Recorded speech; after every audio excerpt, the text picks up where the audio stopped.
quickly and quietly.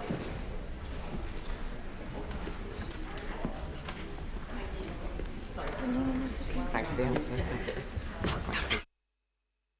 We now move on to the Backbench Business, strategic lawsuits against public participation and freedom of speech. But before the debate begins, I wish to remind the House of the application of the sub judice rule. It is extremely important that we respect the function of the courts. It's also important that we can discuss important matters. In civil cases which are the subject of this debate, the rule applies only when arrangements for a hearing have been made or in appeals when an application for leave to appeal has been made. I note the motion refers to matters which do not reach the courts. In such cases, the sub judice rule does not apply. However, I remind members that they should not refer to cases where they are aware arrangements for a hearing have been made and the sub judice rule does apply. Now I come to the member to move. Lloyd Hatton to move. Thank you, Madam Deputy Speaker. I beg to move that this House recognises the impact of strategic lawsuits against public participation, or SLAPs, on the publication of stories in the public interest, acknowledges that most cases of SLAPs do not reach the courts, but are killed or changed at an earlier unseen stage, further recognises the importance of disclosing suppressed stories under parliamentary privilege in order to highlight the broader impact of legal threats on free speech, acknowledges efforts made to tackle SLAPs through the Economic Crime and Corporate Transparency Act, and calls on the government to introduce comprehensive anti-SLAP legislation that provides swift dismissal of such cases, protecting those targeted for prohibitive legal costs and ensuring that SLAP filers face significant financial deterrence. I'd like to start by thanking the Backbench Business Committee for speedily granting this important debate. I'd also like to thank my honourable friend, the member for Kensington and Bayswater, who has long campaigned on this issue and worked closely with me to secure today's debate. I'd like to open this debate by outlining the very nature of the problem we currently face within our legal system. As it stands, SLAPs are considered an abuse of the legal process, where the primary objective is to harass, intimidate, financially and psychologically exhaust one's opponents via improper and costly legal intervention. SLAPs are just another name for lawfare, for legal threats, for intimidation, or, simply put, for bullying. And this form of bullying has been going on for years.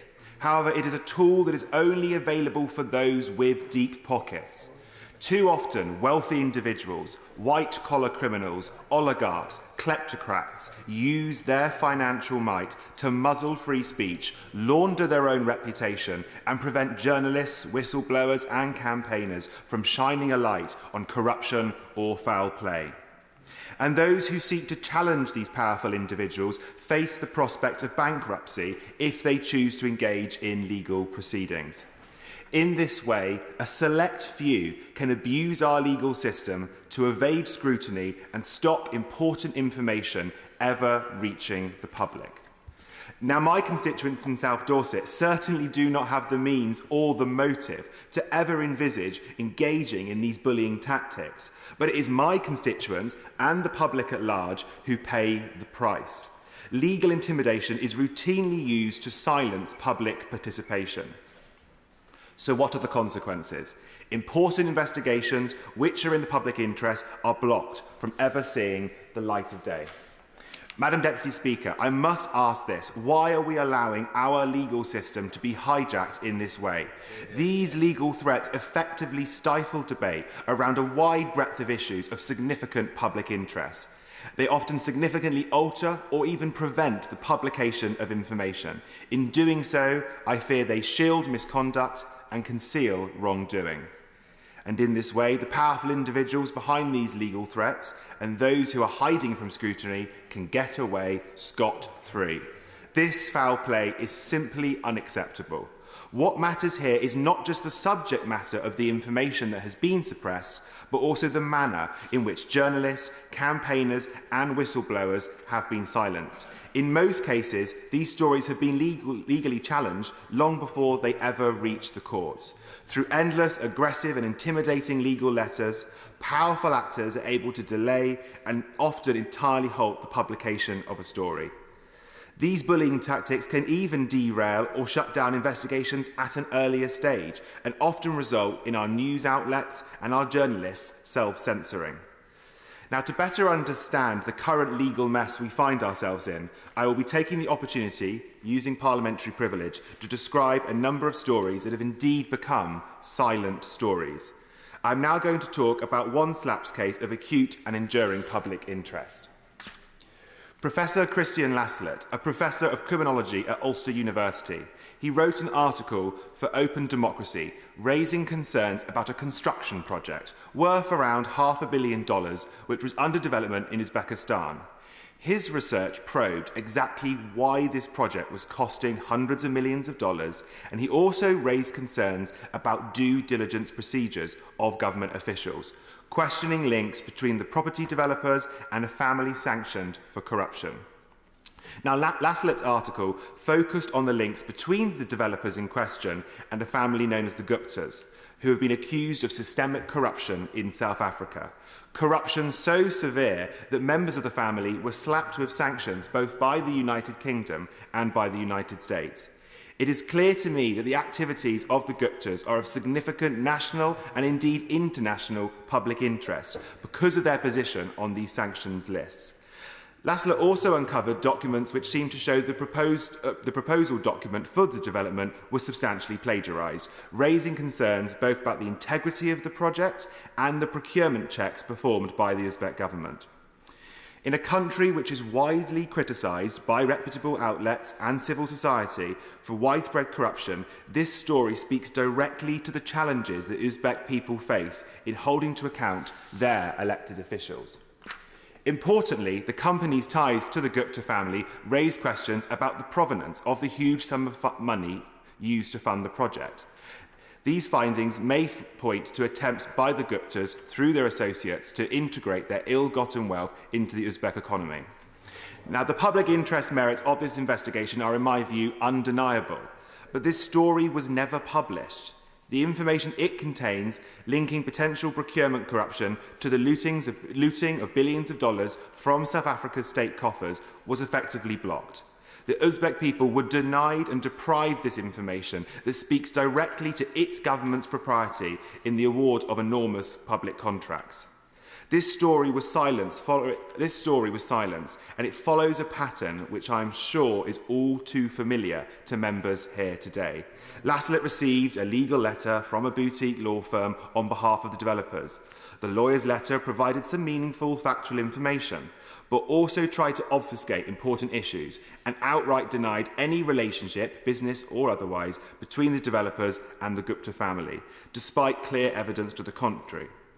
Now, Open Democracy routinely faced legal threats, but following this correspondence, a decision was made that the benefits of publishing the story would be outweighed by the time and financial expense of facing down a deep-pocketed litigant.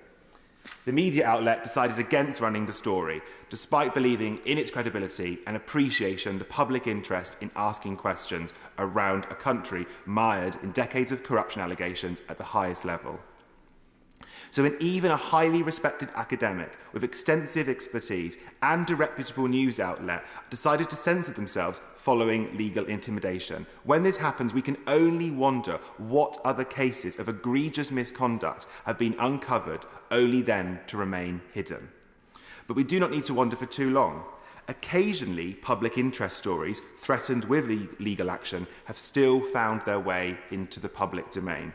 For instance, the investigation into the tax arrangements of the former Chancellor Nadim Zahawi, which later did partly contribute to his dismissal. Dan Needle, a tax lawyer, researcher and commentator, had been investigating the then Chancellor's financial ties to the data firm YouGov. There were concerns as to whether Zahawi was benefiting from tax codes he had had a hand in shaping. In a lengthy and detailed thread on Twitter setting out his evidence, Needle alleged that Zahawi had avoided almost £4 million of capital gains tax.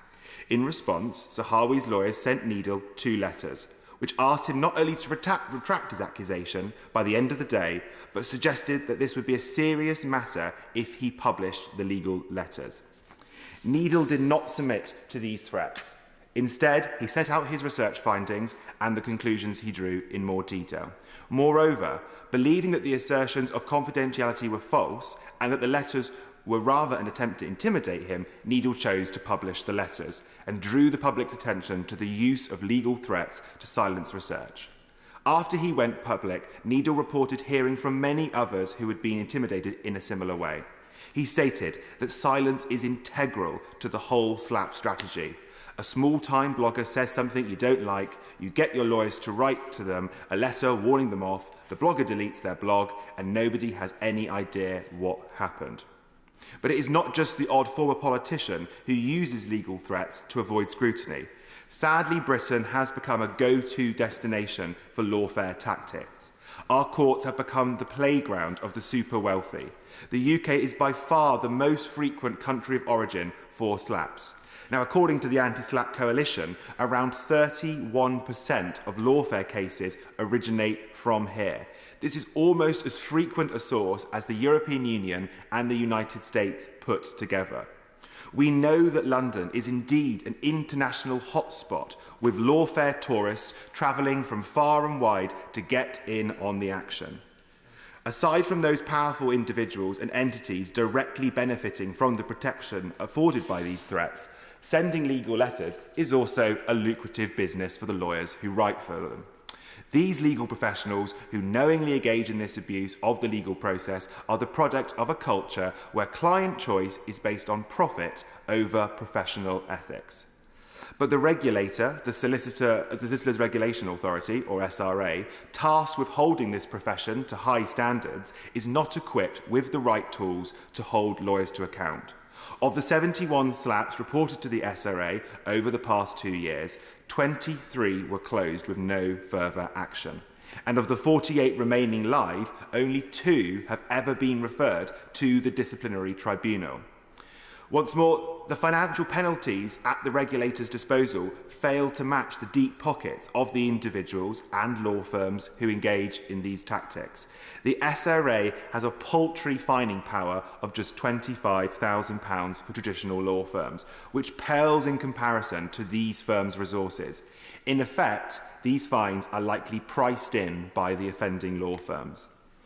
At present, we simply do not have a proper deterrent or the ability to impose real financial penalties on the lawyers and firms who knowingly engage in legal intimidation. Our legal framework also fails the minority of cases of lawfare that do eventually make it to the courts, meaning we're not in a position where these legal cases can be thrown out by a judge at an early stage. I welcome the measures enacted in the recent Economic Crime and Corporate Transparency Act that ensured that cases of legal intimidation which relate to economic crime can indeed be tackled. However, as we heard in past debates in both houses, these measures do not go far enough. We urgently need to update our legal framework to ensure that all SLAPs cases which reach the courts can be thrown out at an early stage if a judge deems it appropriate. Only then can we level the playing field and ensure that those with deep pockets are fairly scrutinised, just like everyone else. To conclude, Madam Deputy Speaker, I would like to pay tribute to the former member for Caerphilly, who brought forward a private member's bill that sought to fill this gap in our legal framework. His bill was due to come back to this House when the general election was called, so sadly it went no further. There is much in this bill that we can re-examine as we seek to tackle the lawfare scandal engulfing our country. We urgently need to take seriously the risk that legal threats pose to the health of our public debate. I know that the government will listen to the powerful stories brought to light today, and they will seek to answer our concerns about the inadequacy of our regulatory and legislative framework. And I look forward to hearing from the government about exactly how we can challenge the scourge of lawfare once and for all. Madam Deputy Speaker, we are surrounded by silent stories. It's high time that they were heard. Thank you. The question is, as on the order paper, I now call Sir John Whittingdale. Thank you, Madam Deputy Speaker. Can I start by thanking the Honourable Gentleman for South Dorset for obtaining this debate, which is on a very important subject. I chaired the all-party parliamentary group on media freedom, and I'm also delighted to see the Vice Chair of the group, the Honourable Member for Kensington and Bayswater, also attending the debate. The UK has a proud record in defending and promoting media freedom in the UK and across the world. In 2019, the UK established the Global Media Freedom Coalition, which now has 51 members. And during my time of involvement in the media, which goes back quite a long way, I've always paid careful attention to the annual publication of the World Press Freedom Index. I'm pleased that the UK's ranking has actually risen quite substantially in recent years, so that we now stand at 23. Still some way to go, but nevertheless an improvement. I'd say the reason we've improved is actually because a lot of other countries have got considerably worse, and so we have risen as a result of the demotion.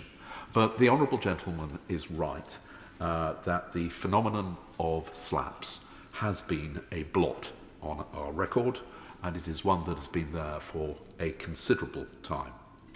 I chaired the Culture, Media and Sport Select Committee for 10 years. In 2009, we carried out an inquiry into press standards, privacy and libel. And in particular, we saw the phenomenon then of libel tourism, which to some extent continues to this day. So we heard about, for instance, the case of Dr. Rachel Ehrenfeld, a US academic who had written a book, Funding Evil, How Terrorism is Financed and How to Stop It. The book appeared in the United States. It had no British edition. 23 copies were obtained in the United Kingdom by ordering it over the internet. Despite that, a Saudi businessman named in the book took legal action against Dr. Ehrenfeld in the UK courts and was awarded considerable damages on the basis that Dr. Ehrenfeld did not defend the action in a court which she saw as having no jurisdiction over the matter. It was that which led to the introduction of the Libel Terrorism Protection Act 2008 by the New York State Legislature, which basically said that residents of New York did not have to abide by foreign courts' judgments in this particular area. Since that time, the situation has much improved, and of course we had the Defamation Act 2013, which sought to address the issue specifically of libel tourism and also raise the bar for claimants of libel in libel cases. Nonetheless, there has still been a chilling effect. We heard also, I remember, from the author Tom Bower, who was subject to a legal action over a very small reference he had made to Richard Desmond in one of his books, actually a book about Conrad Black. Mr. Desmond actually lost the action, but was prepared to pay a huge amount of money to bring it about. And certainly it was Mr. Bower's view that the reason he did so was to demonstrate that he was willing to spend a large amount, even on a small and relatively minor accusation. And the result was that Mr. Bower's plans to write a book about Mr. Desmond did not proceed because the publishers were too afraid of potential legal action. As the Honourable Gentleman recognised, further measures since the Defamation Act 2013 have been introduced primarily through the Economic Crime and Corporate Transparency Act, which was focused specifically on the issue of slaps around economic crime or allegations. But when I returned to the position of Minister responsible for the media, I think in my second incarnation, we were nevertheless very much aware that it can remain a problem. the Department of Culture, Media and Sport had established what is, I hope, still in existence, the National Committee on the Safety of Journalists. Originally, that committee was set up to look at the physical threat to journalists and attempts to intimidate journalists through harassment, sometimes online, but occasionally also through physical aggression, something which a lot of work was done. But we then agreed that the issue of slabs did represent an attempt to prevent media freedom and to close down legitimate public interest journalism. And so the committee extended its work to cover slabs.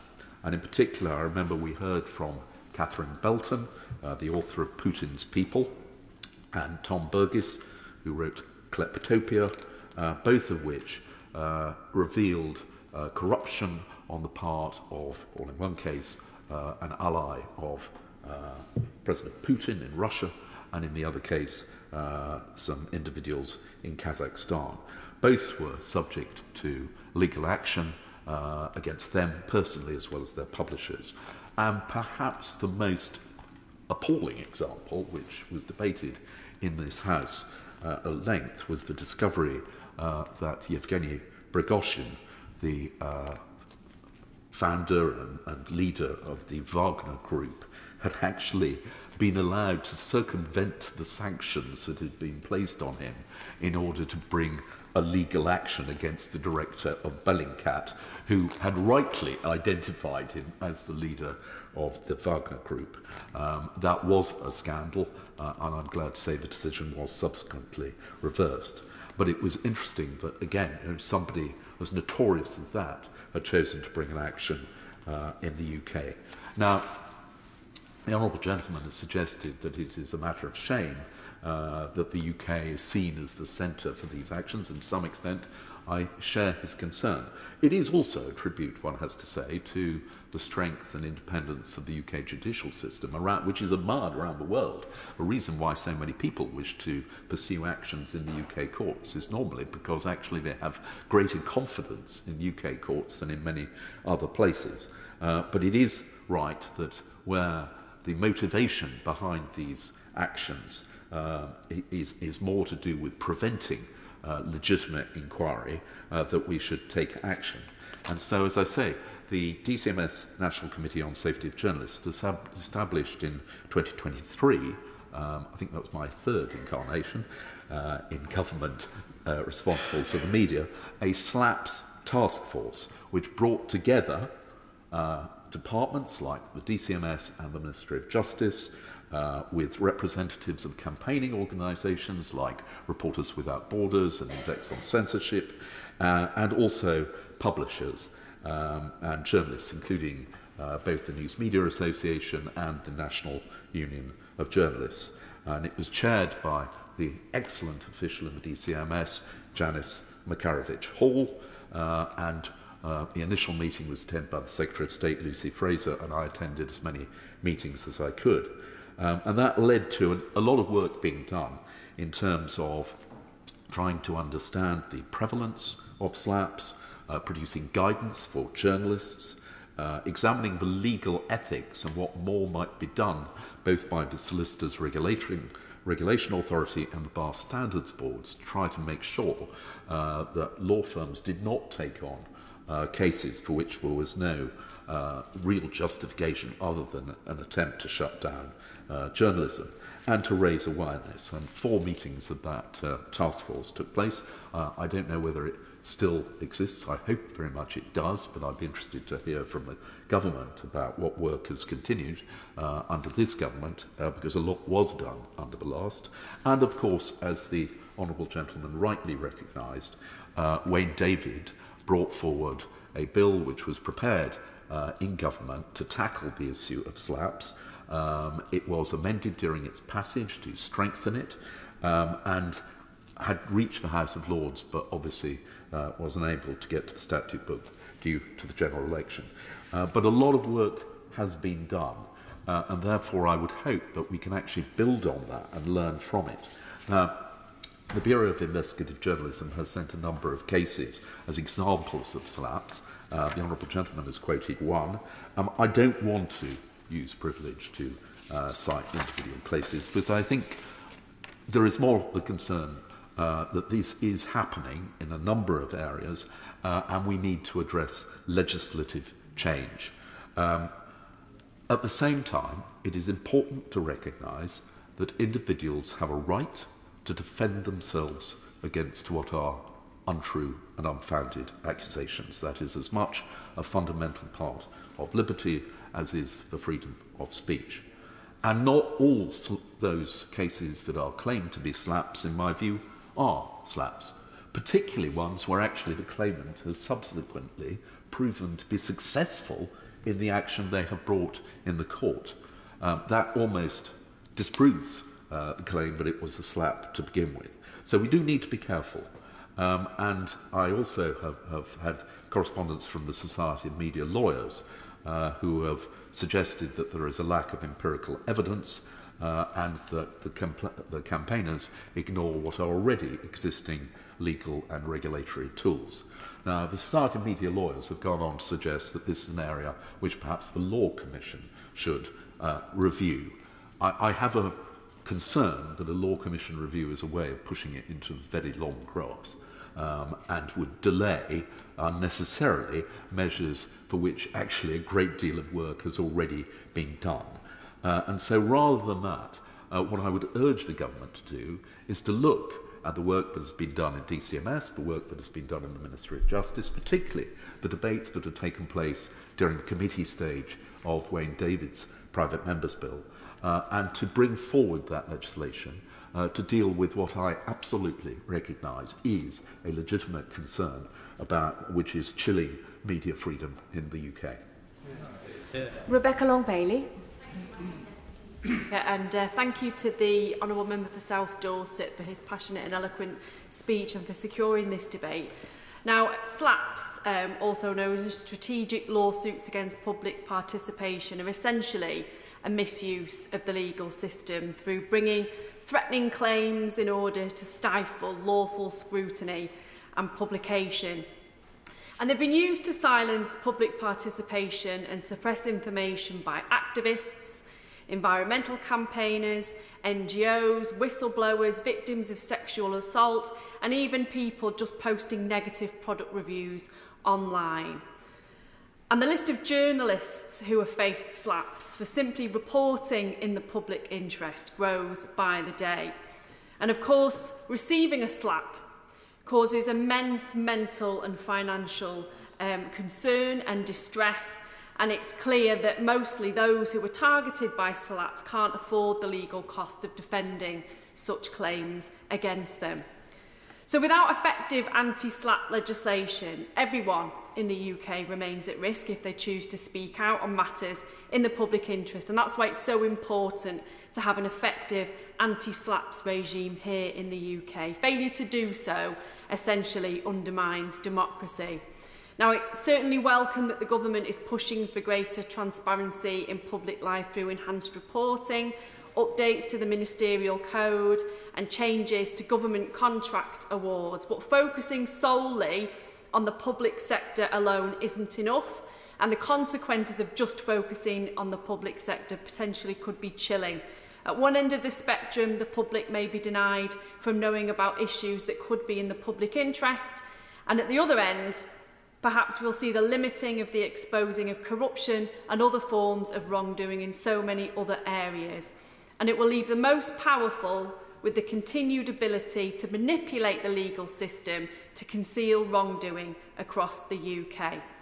Now, I agree with comments that have already been made that anti-slaps legislation, of course, has to balance access to justice for those who have a right to defend themselves. But the reality is that slap victims, journalists, campaigners, abuse survivors, as I've said, often lack the resources to defend themselves against aggressive legal tactics designed to intimidate them and to suppress the publication of their information.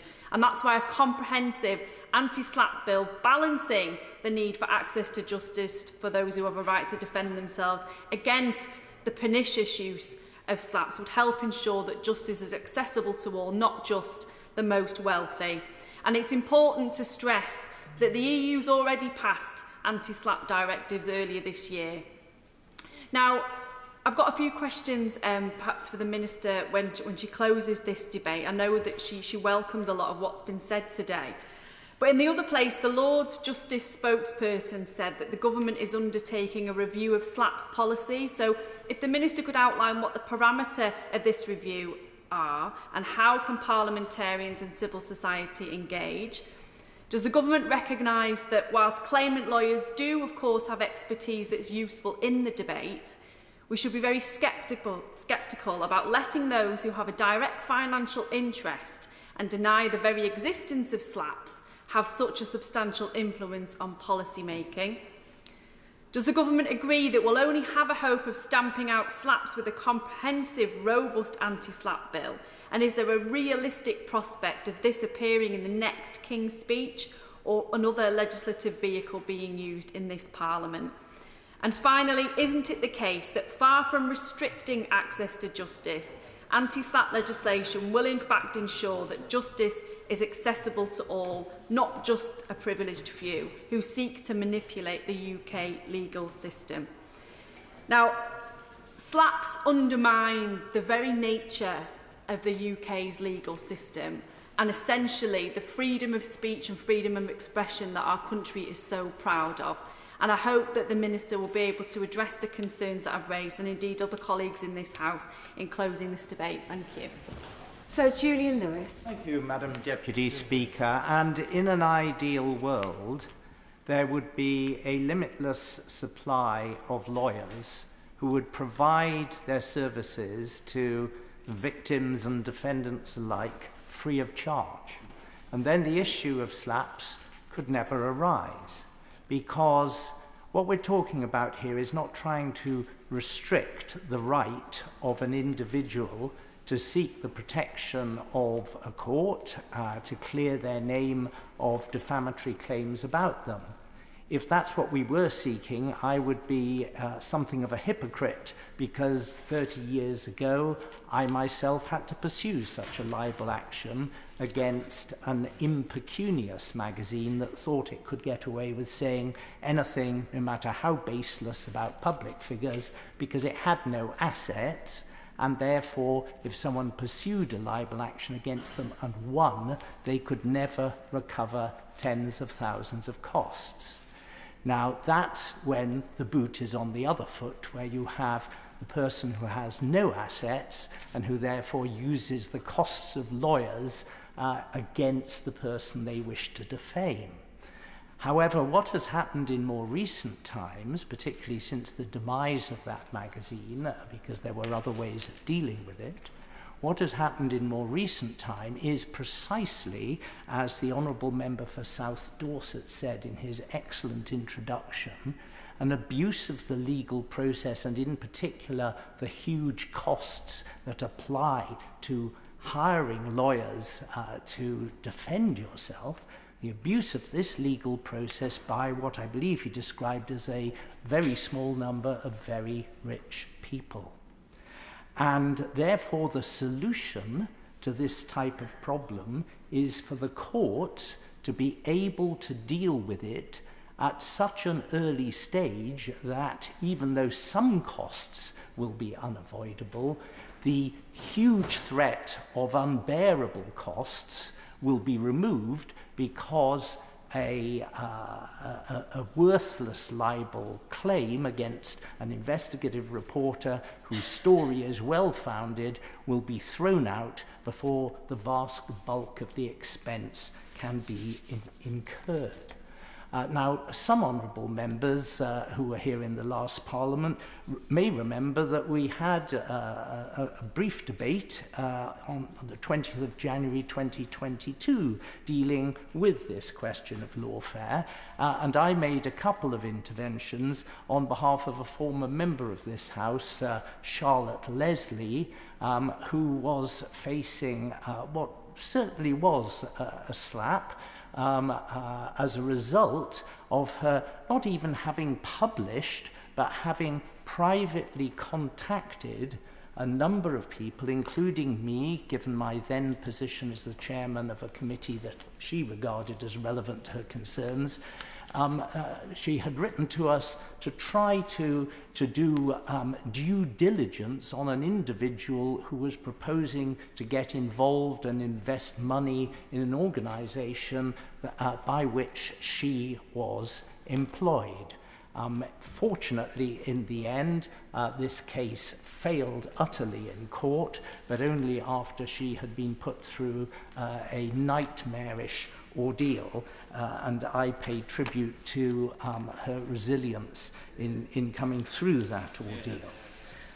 Now, of course, we are particularly concerned about vulnerable individuals, but sometimes even large organisations can be subject to the SLAPS technique. If you look on the internet, you'll see on the BBC website, no less, on the 12th of January this year, a story headed "Post Office lied and threatened BBC over Horizon whistleblower." And it begins as follows. The BBC can reveal that in the period leading up to the broadcast of Trouble at the Post Office, the 2015 Panorama programme featuring the whistleblower testimony, experts interviewed by the BBC were sent intimidating letters by post office lawyers about their participation in the programme. Senior post office managers briefed the BBC that neither their staff nor Fujitsu, the company which built and maintained the Horizon system, could remotely access sub-postmasters' accounts, even though post office directors had been warned 4 years earlier that such remote access was possible. Lawyers for the post office sent letters threatening to sue Panorama, and the company's public relations boss, Mark Davis, escalated complaints to ever more senior BBC managers. The article concludes mentions the post office's false claims did not stop the programme, but they did cause the BBC to delay the broadcast by several weeks. Now, the BBC, Madam Deputy Speaker, as we all know, had the resources to resist a major legal action had one ensued. But only 3 days earlier than that particular article on the scandal was another one, 9th of January 2024, on the website of the UK Press Gazette, which is like the industry representative body. And this was commenting on the way in which the ITV drama about the post office scandal had brought to a wider audience the shocking story of the hundreds of postmasters who were wrongly prosecuted, and indeed the 4 who committed suicide as a result.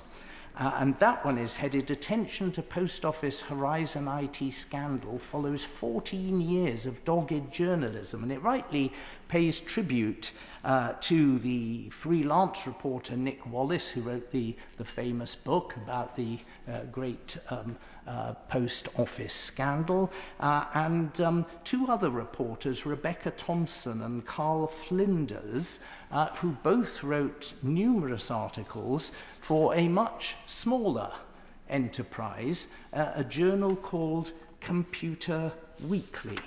And in fact, it can be said that the first investigation into Horizon, which was published in 2009, was carried out by Computer Weekly after a year-long investigation by Rebecca Thompson. And Computer Weekly investigations editor Bill Goodwin is quoted as having said that the magazine persisted despite what he calls bullying letters from the post office demanding to know their sources. And he said, quote, "We ignored them. Reaction was muted when the story first appeared, but it initiated a slow burn chain of events that lead to the uncovering of a scandal of enormous proportions." Now, I'm very grateful to the Bureau of Investigative Journalists, that's already been mentioned in this debate, for filling out a little more detail in relation to what Computer Weekly faced. And they've supplied me with some further, as it were, embellishment of what I've already recounted. They tell me that General Counsel for the Post Office sent threatening legal letters to Computer Weekly, and the trade magazine's brave campaign, which continued regardless of the threats, left them often as a lone voice, with other outlets seemingly very reluctant to pick up on this important reporting with which they were persisting. One legal letter from 2015 shared with the Bureau of Investigative Journalists threatened Computer Weekly over an article that said that the Post Office closed a working group responsible for looking into claims against the Horizon software. The General Counsel claimed that the article included, quotes, significant number of inaccuracies and, quotes, damaging errors, and argued that the reporters had acted improperly, stating, "We are most concerned that Computer Weekly chose to publish this highly damaging article without taking the proper steps to verify the information." The letter acknowledged that Computer Weekly had amended its article to include Post Office comments, yet still persisted with the threats. Quotes, "You should not underestimate the seriousness with which the Post Office views the publication of such damaging and inaccurate allegations. The steps taken by you in response to this letter may well influence the Post Office's decision as to any further steps it may take to protect its reputation." It has now emerged that the Post Office took multiple aggressive actions to shut down the story about its failures and over prosecutions which were sparked by the faulty Horizon software. And the scandal only really spread into the mainstream press after the breakthrough moment in 2019 when Alan Bates and 554 litigants took a civil case against the Post Office to the High Court, which they won a couple of years later. And even then, the full story wasn't widely known until, as we said earlier, the 2024 ITV drama was broadcast. Now, in response to what the Bureau has stated, the Post Office now sings from a welcomely different tune, and they now say that their organisation is committed to supporting the ongoing public inquiry and that it's fair and right for the Post Office to be held to account by journalists. They say, quotes, "The approach of the Post Office today regarding communications is based on the knowledge that we must apologise sincerely, learn from the past, be transparent with stakeholders, and support justice and redress for those who have been impacted." And they say that they're actively exploring additional ways to strengthen transparency. Well, that's all well and good after they fought so hard to cover up what had happened and to close down the story of the scandal. But I wish to close as I began by saying that any SLAPS legislation is not meant to be carte blanche for anybody to say anything they like on the basis of no evidence to smear, belittle, or denigrate people simply because they wish to target them for whatever reason. The purpose of this is to prevent people who know perfectly well that the accusations against them are well-founded, as the Post Office knew, but nevertheless persist in abusing the legal system because of the horrendous threat of costs which will drive people to bankruptcy or surrender in the face of possible bankruptcy before the issue ever gets resolved in court. So central to any SLAPS legislation must be this simplification process that ensures that a worthless case, a case with no evidence, a case that is truly a SLAP, is thrown out at the earliest possible opportunity before unbearable costs are incurred. Andy Slaughter. Thank you very much, Madam Deputy Speaker. Could I start by congratulating my honourable friend, the member for South Dorset, on bringing this debate forward. It's good to see some newly elected members, I assume that my neighbour, the member for Kensington and Bayswater, is taking up this issue, and I'm sure that the members for Maldon and New Forces won't mind me saying that, as well as some of the people who've been around for a while and have been trying to champion this issue. I think we're missing the members for Howden, Price and Howden and Birmingham Hodge Hill today, but I would just like to pay tribute to all the work that they've done on this issue over many times. I'm not going to speak for very long because I'm not going to say anything that I haven't said before. I think I was replying for the opposition front bench in the debate of January 2022 that the member for New Forest East referred to. And indeed the Justice Select Committee had an evidence session in May of that year, which is very interesting to read under the previous chairs of Bob Neal KC. But what struck me in looking at that is how little has actually been achieved. There's been a lot of debate and the issue has been raised many times. It's not true that nothing has been achieved since then. I think it's already been mentioned, the Economic Crime and Corporate Transparency Act 2023 includes some measures to tackle slaps, but related specifically to economic crime. And I think there's a general recognition that that does not go further. And we also heard about the bill that was brought forward by Sir Wayne David, which sadly didn't last because of the general election. But even that bill took quite a lot of negotiations to put any meaningful provisions into it, against some resistance from the previous government.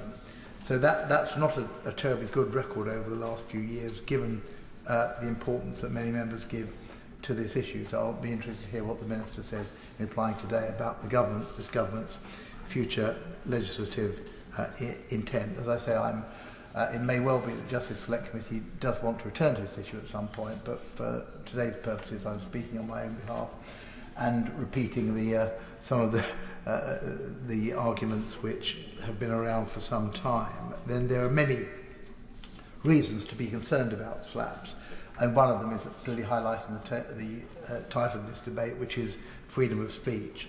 But again, as already been mentioned, there is also the pernicious effect that they can have on the justice system, and that's what I wanted to mention particularly. Slaps were called, I think slaps is now the accepted terminology, but were called lawfare, and I think that term was very appropriate because it is continuation of litigation by inappropriate means. It clearly is bad for victims, but it's also bad for the justice system. It allows bad actors to perform in the courts. And although it could be said that we have and it's indeed true, we have a very robust judiciary in this country and they're quite capable of making their views felt, I think that without recognition in law and in the rules of court and the clearly stated aims of all parties, but particularly of the government, that slaps are going to continue. They are typically brought by people of unlimited resources. They're brought to deter publication, and that is why, as the Bureau of Investigative Journalism and others have pointed out, most slaps never reach the litigation stage, that it is the chilling effect, and the chilling effect not only on the specific immediate target, but also on the wider press and media, and particularly those who don't have deep pockets. It can tie individual journalists and publications in knots for years, and it can subject them to a huge amount of stress and risk. And we can think of examples going back to McLibel. We can think of what happened to John Burgess and Catherine Belton, and indeed, as the member of the New Forest East mentioned, we can think of the way that Charlotte Leslie was treated, which was appalling. They are used to protect people like Mohammed Al-Fayed, who are willfully and knowingly using the court system to hide their misdeeds. And it's undoubtedly true that they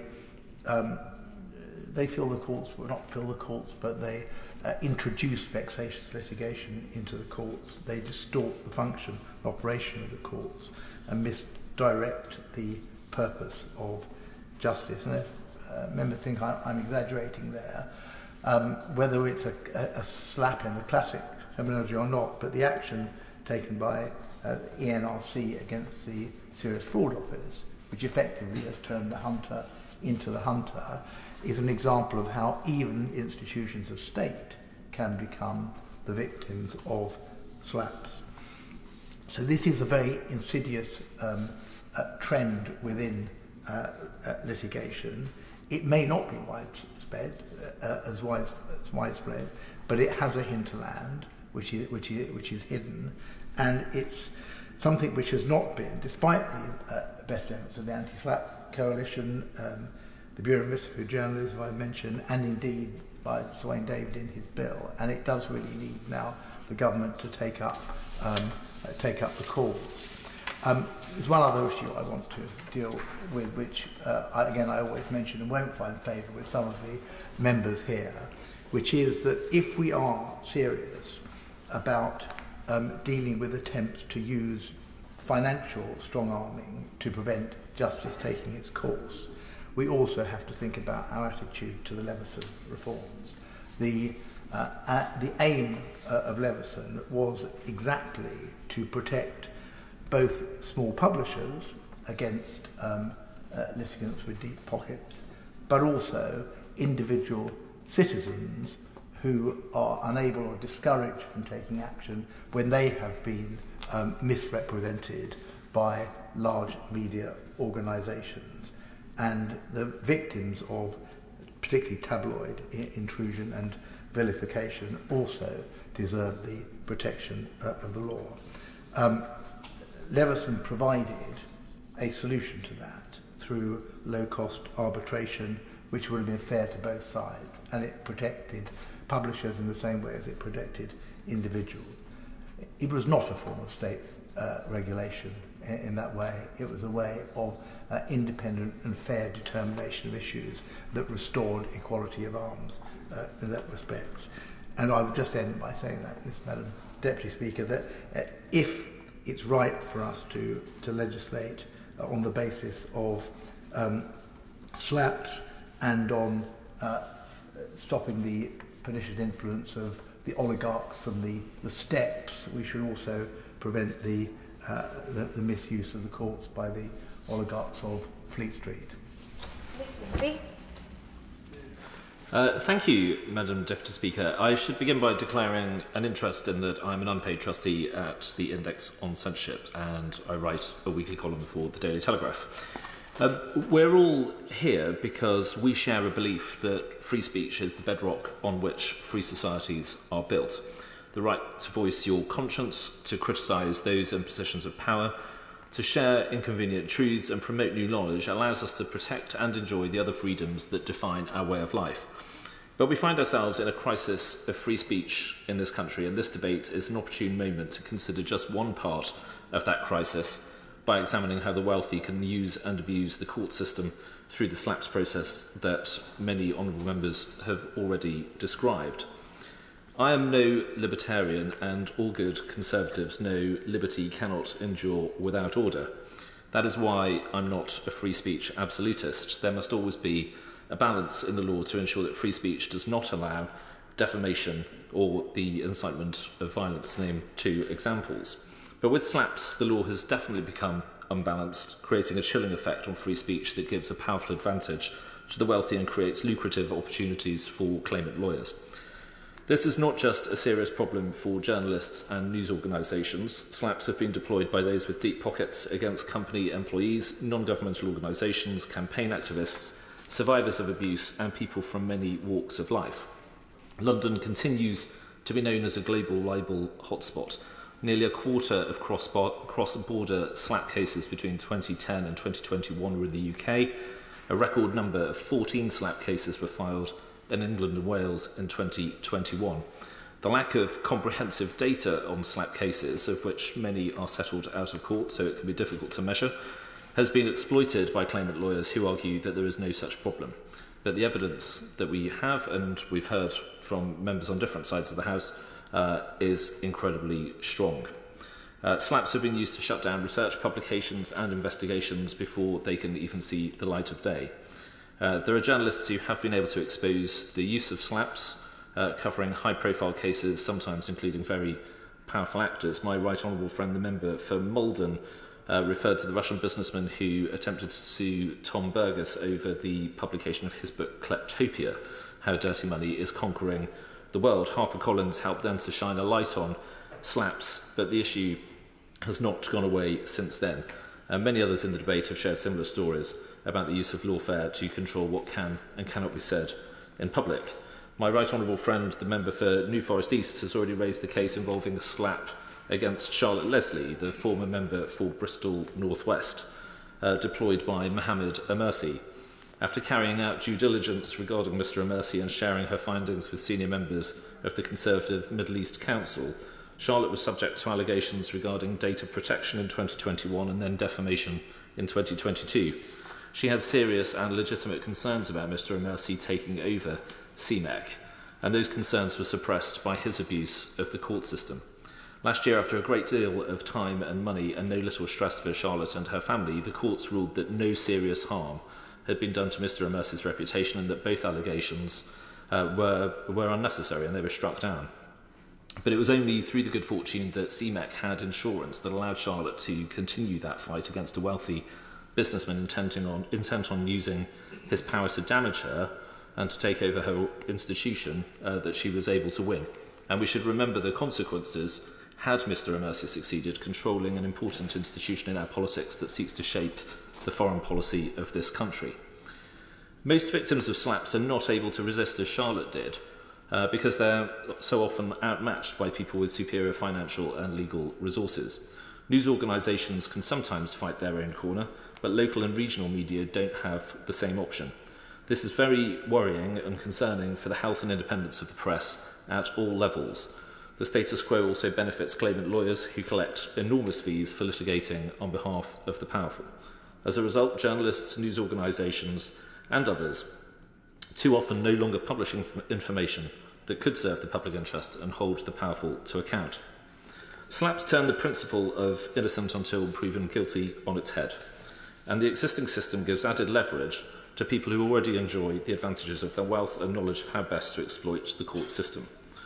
This power imbalance makes it very important for us to know the true costs to the taxpayer of taking these cases through the court system. A public service should not be manipulated by the powerful to serve their own interests.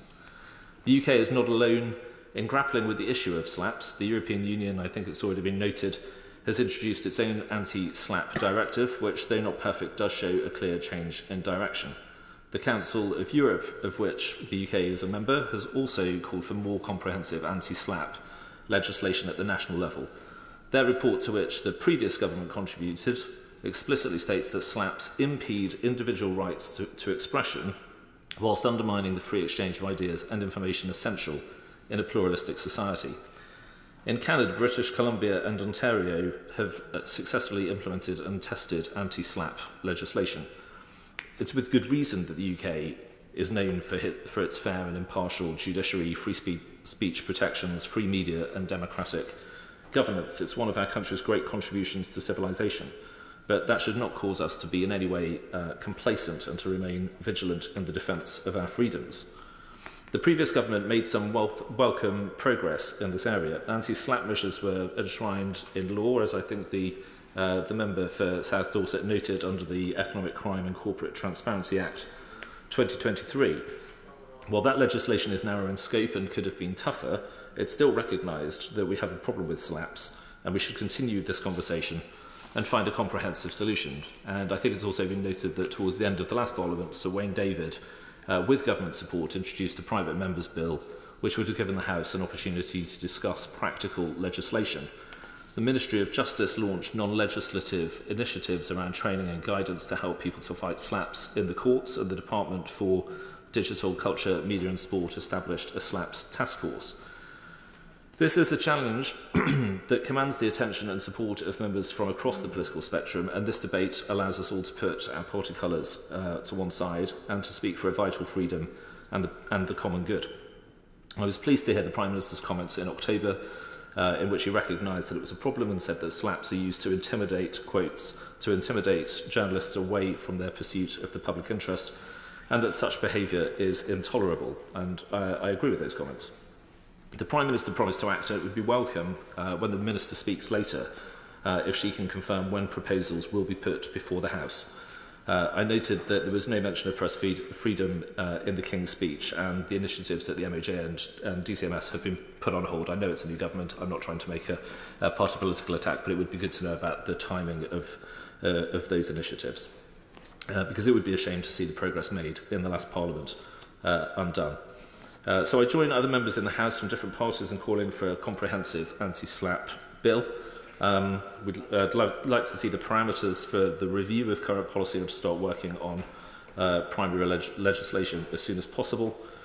Equal access to justice and free speech must be the key principles underpinning the government's approach, because the longer we delay, the more lives will be ruined, and we'll continue to see free and open debate limited in the interests of the wealthy and at the expense of the public. And SLAPs will just feed into a broader intimidatory culture that deploys hacking, surveillance, smears, bullying and threats to silence critics during an age where we're already grappling with problems of mis and disinformation. I said at the start of my comments that SLAPs are just one part of a wider crisis in free speech in the UK and across the world. I imagine we all have stories of our own. It's something I've experienced myself after I wrote a column in the Daily Telegraph after the murder of Sir David Amos. There was a concerted attempt by some organisations, which I understand have Islamist links, to have me thrown off the organising committee of the Commonwealth Games, which took place in Birmingham in 2022. And newspapers routinely receive aggressive letters from firms like Carter Ruck when they're writing about some of these same organisations with Islamist and extremist connections. The censorious culture driven by social media and increasingly ideological dogma is now starting to police our language. We've seen public institutions bent to obey the whims of online activists.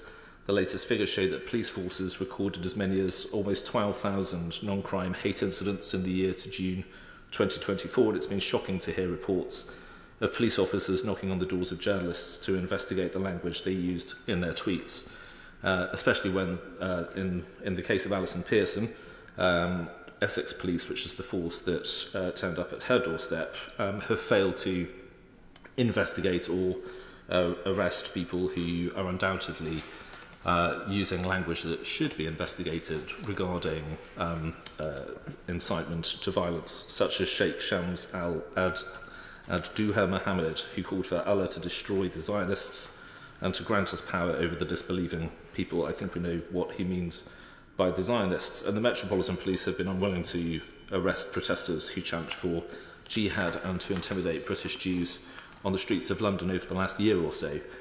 All of this occurs while free speech is under sustained assault by authoritarian regimes in other countries. Just 2 days ago, a Hong Kong court used the national security law to convict pro-democracy activists for subversion. The women life freedom movement in Iran has been brutally suppressed through threats, beatings, imprisonment and executions. Russia has continued its crackdown on free speech, arresting the US journalist Evan Gershkovich on bogus espionage charges. And we saw many other such examples at the Freedom of Expression Awards last night, organised by the Index on Censorship. These authoritarian regimes use propaganda and media manipulation to hide their actions, but we must not turn a blind eye. It's critical that we don't let free speech to be weakened in our own country. As I said at the start, I'm not a free speech absolutist, and I doubt many members here today really are either. Like any freedom, there must be limits to ensure that the common good and public safety is served. But we're now at risk of destroying the foundation upon which all of our freedoms rest. From slaps to non-crime hate incidents, a bureaucratic legal quagmire threatens to consume our freedoms to the detriment of our national stability and cohesion. I will always stand with colleagues in this House to defend the rights to free speech and hope the government will work constructively with members in all parties in this House to resolve the broader crisis in our political culture. Apsana Begum. Thank you, Madam Deputy Speaker.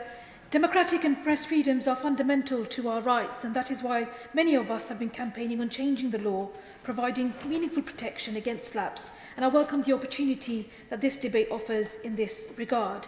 As the re-elected chair of the All-Party Parliamentary Group on Domestic Abuse and Violence, I want to particularly raise the need to tackle the ability of abusers to weaponise litigation. And I'm obliged to highlight a personal interest given my own experiences of lawfare being used against myself.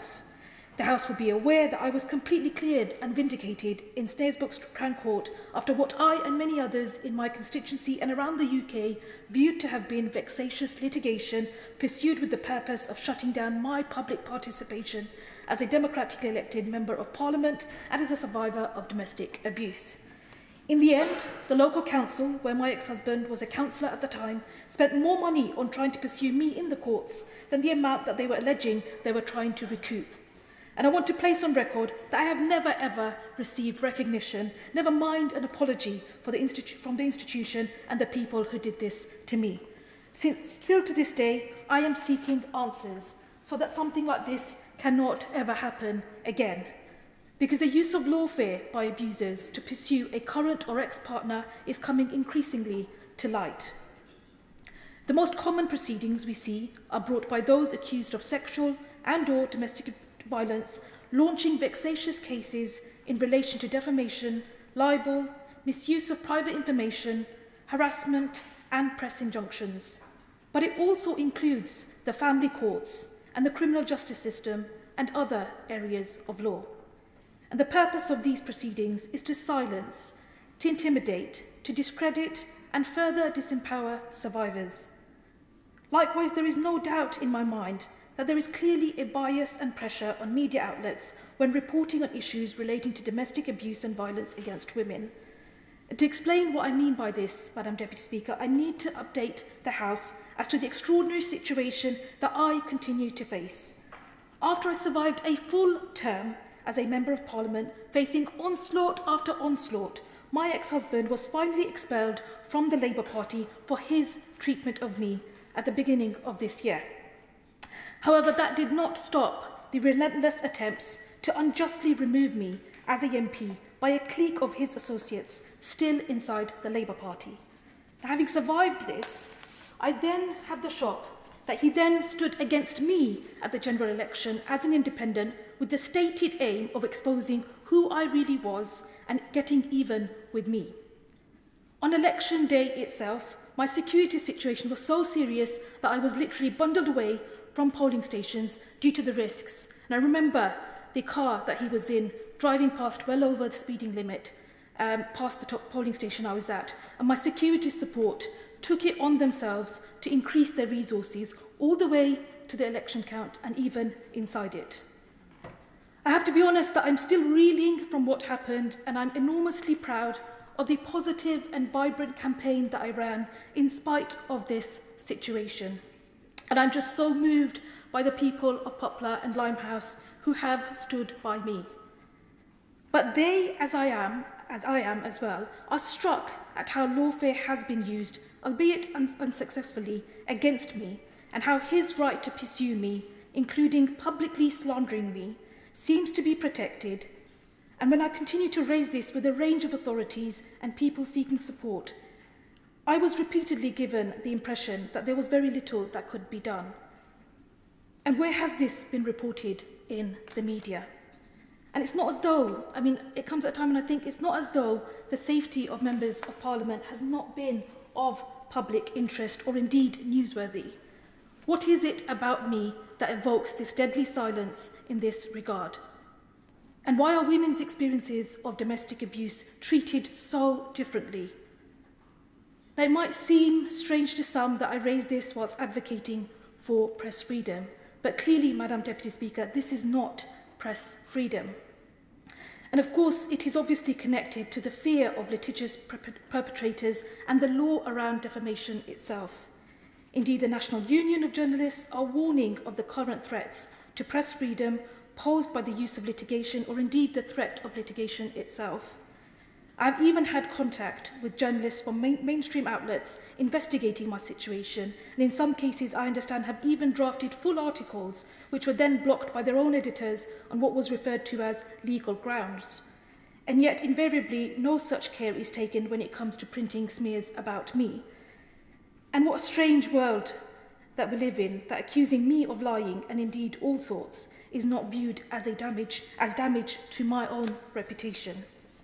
Now, further to this, the growing trend of journalists targeted directly when receiving threats of legal action instills fear that deters any future journalistic content on an issue. And yet, Madam Deputy Speaker, the free expression of survivors sharing their truth is a matter of public interest in my view, and it outweighs the private interests and the right to reputation of an abuser. Preventing the misuse of litigation and the use of the law to silence survivors of domestic abuse and violence is central to freedom of speech. The United Nations and others have warned about gendered censorship taking place around the world, and that there is clearly an imbalance in the system between his right to reputation and usually her right to free speech. As Jennifer Robinson and Kana Yoshida, authors of How Many More Women, succinctly put, and I quote, "Legal change is possible and fight back we must, because if we don't, how many more women will be silenced?" This is vital for legislators to consider so that certain types of public interest speech are not privileged over others. And vital in my view, if we are to aim to have a future free from perpetrators being able to use the courts and pursue litigation in this way. Because supporting survivors in speaking out is crucial if we are to envisage a world where no one is forced to endure domestic abuse. And because at the core of the debate around slaps are questions of democracy, accountability and justice. And as I've set out with my own situation, slaps are being used to silence public participation and suppress information by activists, environmental campaigners, NGOs, whistleblowers, and even people posting negative product views online. And I would like to highlight any other example highlighted to me by the Bureau of Investigative Journalism. Freelance journalist Tom Latcham was investigating a foster care home run by reality TV star Ampika Pixton, who is the fiancée of billionaire owner of West Ham, David Sullivan.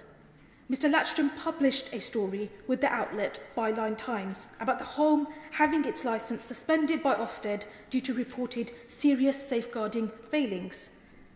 I understand, however, that he believes that he has been prevented from further reporting on the care home.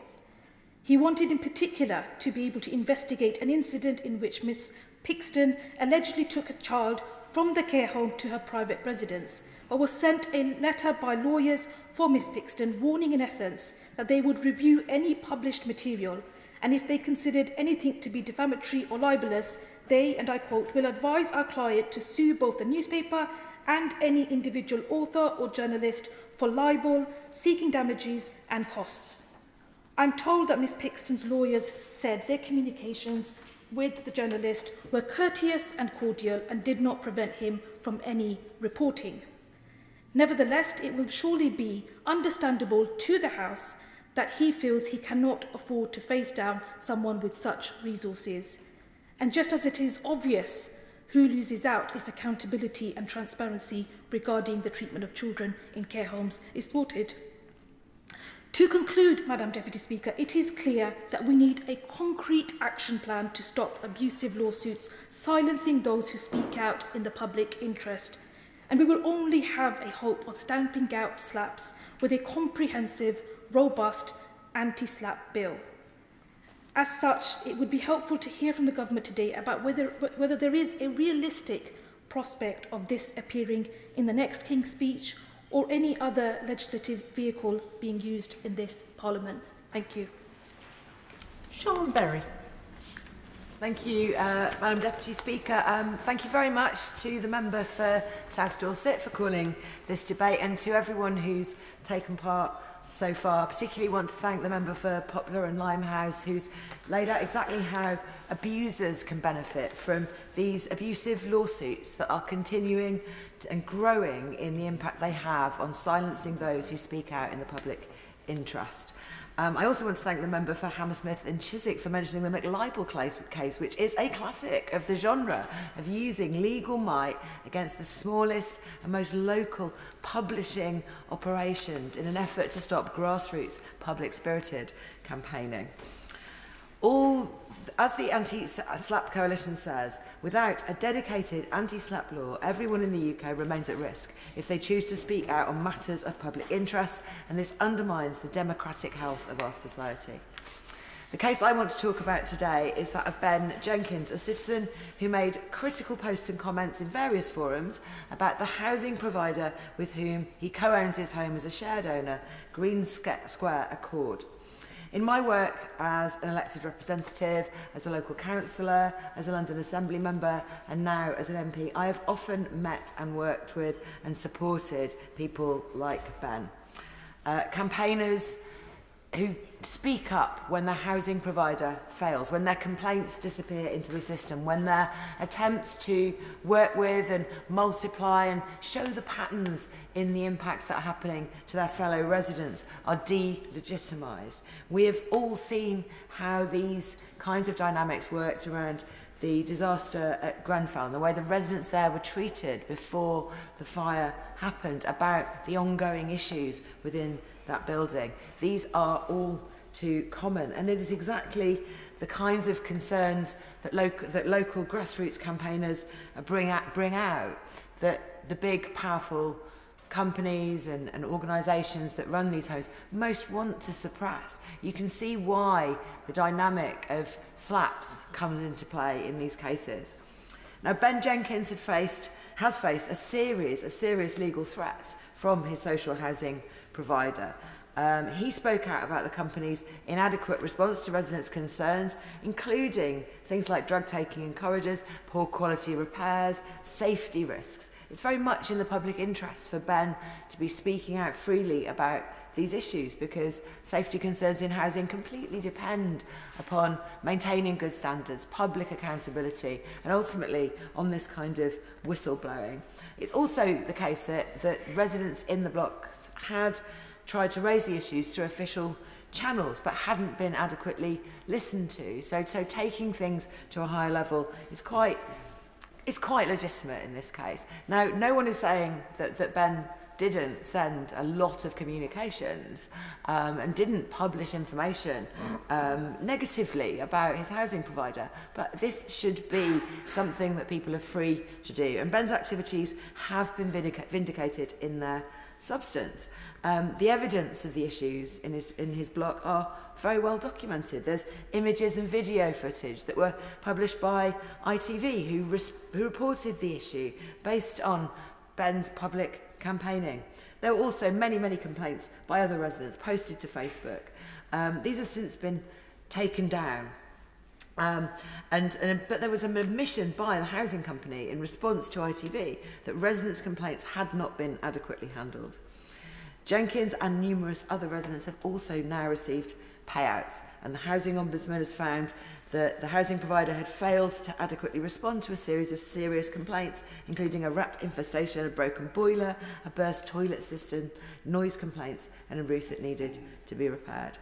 But still, by speaking out about these issues which needed to be dealt with, Ben faced a series of legal threats for his campaigning. He was accused by GSA's lawyers of harassment, of copyright infringement for using their logo on his blog, and accused of putting himself forward to complain on behalf of tenants who should have contacted the company directly. It's a very familiar phrase that I've heard many times before. They claim his criticism was excessive. They said it targeted individual employees, which he named on social media, and they also said it was so frequent that it prevented the company from being able to respond to other residents' issues, which obviously they were clearly doing. GSA demanded in their legal threats that Jenkins signed undertakings undertakings to avoid legal action himself, including a commitment to refraining from any conduct that causes or is likely to cause a nuisance or annoyance to any of the claimant's employees, agents or contractors, a condition so very broad that Ben Jenkins felt he had no choice but to refuse. The letter itself threatened that failure to sign these undertakings could incur legal costs which are likely to run into thousands of pounds. This kind of threat made to somebody who lives in affordable housing is clearly a threat. Ultimately, Ben Jenkins did sign a more limited series of undertakings, but refused to take down his website criticising the housing provider. Finally, I want to say that the battle with GSA has had a serious and ongoing effect on Ben's mental health. He hopes that by shedding a light on these matters, the well-being and safety of residents will be protected, along with the proper upkeep of homes across the UK, and he wants to contribute to raising awareness about the challenges faced and assure accountability. I hope that the Minister today will look at this case, these issues of abuses of legal proceedings, the use of bullying lawfare, using money and resources to shield the powerful from proper public scrutiny when they should be held to account, and that the Minister will look at bringing in new action to put in a robust, broad and comprehensive bill to prevent this going on. Joe Powell. Thank you, Madam Deputy Speaker, and may I thank my honourable friend for South Dorset for securing this important debate and declare my interest, as I spent over a decade working on open government transparency and accountability around the world, supporting journalists and civil society to hold government to account, often in countries where you could be locked up for speaking truth to power. And indeed, I myself worked as an investigative journalist reporting on corruption in Uganda many years ago, standing up to people who wanted to silence our stories. So I want to begin by both recognising and paying tribute to the brave reporters, investigative journalists and the victims of slaps in the UK and around the world. And I know that people do look to us to lead by example on democracy and free speech. And I thank the Right Honourable Member for Maldon for all his work on media freedom. But that leadership is undermined by the use of these lawsuits to harass, intimidate and silence critics of the corrupt and powerful in this country. As we've already heard, the UK legal system has become a fertile ground for slaps, particularly by those who wish to conceal money laundering and economic crime. A survey by the Foreign Policy Centre that my friend from South Dorset referenced found that international reporters on financial crime and corruption face as many threats of court action in England as they do from all other European countries and the US combined. And other members have mentioned, for example, the case of Catherine Belton, the investigative journalist who received multiple legal threats following the publication of her book, Putin's People. 4 oligarchs, including Roman Abramovich, who owns frozen assets in my constituency, and a Russian state oil company, launched lawsuits against her and her publisher HarperCollins. Abramovich sued over a number of claims, including that he bought Chelsea Football Club on Putin's orders. That libel was settled, but had the trial gone ahead, the legal bill would likely have exceeded £10 million. Similarly, journalist Tom Burgess faced legal action for his book Kleptopia from the mining company ENRC. ENRC sued Burgess personally and also targeted his publisher, again HarperCollins. And they even went as far as suing the Financial Times over an article related to his book. The defence for Burgess and his publisher cost nearly £340,000. And as the member from West Suffolk mentioned, many organisations without that financial firepower would never be able to fight those lawsuits as the Financial Times did. And that claim was dismissed by the judge, but again, had the case gone to trial and been lost, the estimated costs would have risen to £1.5 million, including ENRC's legal fees and damages.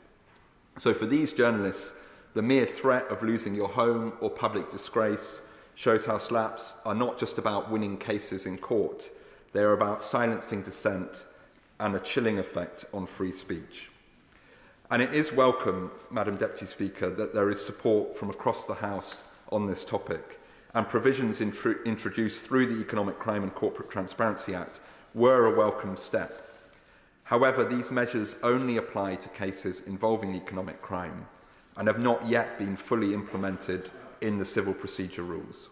So we must move swiftly to enact these provisions so that on cases around corruption and kleptocracy, those people can't exploit the UK legal system to silence those who seek to expose their crimes. But we must also go further, as my right honourable friend from Hammersmith and Chiswick and the right honourable member for New Forest East both mentioned. And I really do warmly welcome the Prime Minister's pledge just last month in an article in The Guardian that I quote, "The government will tackle the use of slaps to protect investigative journalism." Madam Deputy Speaker, I want to turn to perhaps the most harrowing recent example of the danger posed by slaps, that of Mohammed Al-Fayed, the former owner of Harrods, which is in my constituency of Kensington and Bayswater. In September, the BBC aired allegations that Al-Fayed raped 5 women and sexually assaulted over a dozen others while they worked for him. Since then, over 200 women have come forward with allegations. But for decades, efforts to hold Al-Fayed accountable were thwarted by legal threats and intimidation. As far back as 1995, Vanity Fair published an article about Al-Fayed, which detailed how he had sued The Observer over a story about the sources of his wealth. Other journalists were also threatened or sued. The journalist Maureen Orth wrote at the time that all critical reporting outside The Observer virtually stopped, and allegations of sexual abuse in the press were suppressed. In 2008, the Mail on Sunday prepared a report stating that Al-Fayed was under investigation for sexually assaulting a 15-year-old. Legal threats forced them to remove his name, referring instead to a senior Harrods executive. And that is how slaps work. They don't just protect reputations, they shield individuals from accountability and allow abuse to continue unchecked. And Al-Fayed died before he could face justice. But imagine how many women's lives would not have been ruined if anti-slap legislation had been in place and journalists had been able to report freely on the case. So I'd like to put on record my thoughts with all the victims of Mohammed Al-Fayed, and I'm sure the whole House will join me in doing so. Their bravery in coming forward now deserves our utmost respect, and it is not least for them that we must ensure men like Al-Fayed can no longer use these lawsuits to conceal their horrific crimes. So I'd like to ask the Minister how we can ensure this Parliament will act decisively to finish the job, acting on the Prime Minister's commitment. The current economic crime legislation is, as I mentioned, a step forward, but the existing slaps provisions must be implemented swiftly, and the scope of these provisions must go further to cover other forms of wrongdoing, including sexual misconduct, war crimes and harassment, as we've heard from members across this House. I do think further legislation in this Parliament will therefore be needed to ensure that, for example, we have a filter mechanism that empowers courts to swiftly dispose of slaps without the need for a subjective inquiry into the state of mind of the slap filer, and where there may be ongoing abuse, there must be a very high threshold. Second, there must be penalties that are sufficient to deter the use of slaps and provide full compensation to those targeted. And those penalties should take into account both the harm caused to the defendant and the conduct and the resources available to the claimant. The level playing field argument, Madam Deputy Speaker, needs to be made very clear here. And finally, there must be protective measures for slap victims, including cost protections, safeguards and measures to reduce the ability of slap claimants to weaponise the litigation process, including against investigative journalists. So, Madam Deputy Speaker, slaps are not just a legal tactic. They are weapons against transparency, accountability and justice. We have the power and the responsibility to ensure that the UK legal system cannot be hijacked by the corrupt and powerful. We must ensure that those trying to uncover crimes and corruption of the wealthy and powerful, those journalists, academics and whistleblowers, are protected and not persecuted. So let us send a clear message today as a united house that the UK will no longer be a safe haven for those seeking to silence their critics. Yeah. Rachel Gilmour. Thank you, Madam Deputy Speaker. I'd like to congratulate the member for Dorset South on getting this debate, and I've listened with interest to all of you, and I think it's a welcome exception in this House that we speak with unity from one voice, from a shared sense of values of free speech and stopping the bullies who use slaps to intimidate people so horrifically. I too have a story. It's about a lady called Carrie Jones. And she received a legal letter from a wealth creator, Samuel Leeds, after she raised concerns about Leeds' interactions with her brother. Her brother had died of suicide after spending thousands on Mr. Leeds' controversial courses. Carrie Jones lost her brother Danny, who was an army reservist, to suicide in 2019. Before his death, Danny had attended a course run by Samuel Leeds, who still offers, controversial courses on achieving financial freedom through property investment. Danny, who was vulnerable and in debt, even before joining Mr. Leeds' course, attempted to secure a refund from Mr. Leeds before he took his life. Carrie says she attempted to contact Mr. Leeds after her brother's death to understand the effect the course had had on him, but never received a satisfactory response. So she spoke to some journalists, which sister wouldn't, and others who had handled Leeds' courses. Jones wanted answers for her family, but she also felt that there was a serious public interest concern about Mr. Leeds' business, not least because his courses did not appear to be regulated by any professional or governmental body. The Trading Standards Authority had ignored her attempts to raise concerns about wealth creators such as Mr. Leeds. Shortly after speaking to her Member of Parliament about Mr. Leeds' courses, Carrie received a legal letter from Ellison's, a firm of solicitors representing Leeds in numerous legal disputes with his critics. This legal letter suggested that Carrie had been participating in a campaign of harassment against Mr. Leeds. It did not immediately threaten Carrie with a lawsuit, but warned that legal action could follow if she suggested Mr. Leeds and his course had any influence on her brother's suicide. Carrie responded firmly that she would not retract her criticism and would continue to raise awareness until her questions were answered. What a very, very brave woman. But a YouTube channel on which she had featured asking questions about Mr. Leeds' involvement with her brother was subject to legal threats and closed down. It won't surprise the House to hear that this is not the only instance of Mr. Samuel Leeds sending threats. The Guardian has found some 15 individuals subject to legal threats from Mr. Leeds, while The Economist has also reported on the despair of attendees who felt the course was a scam.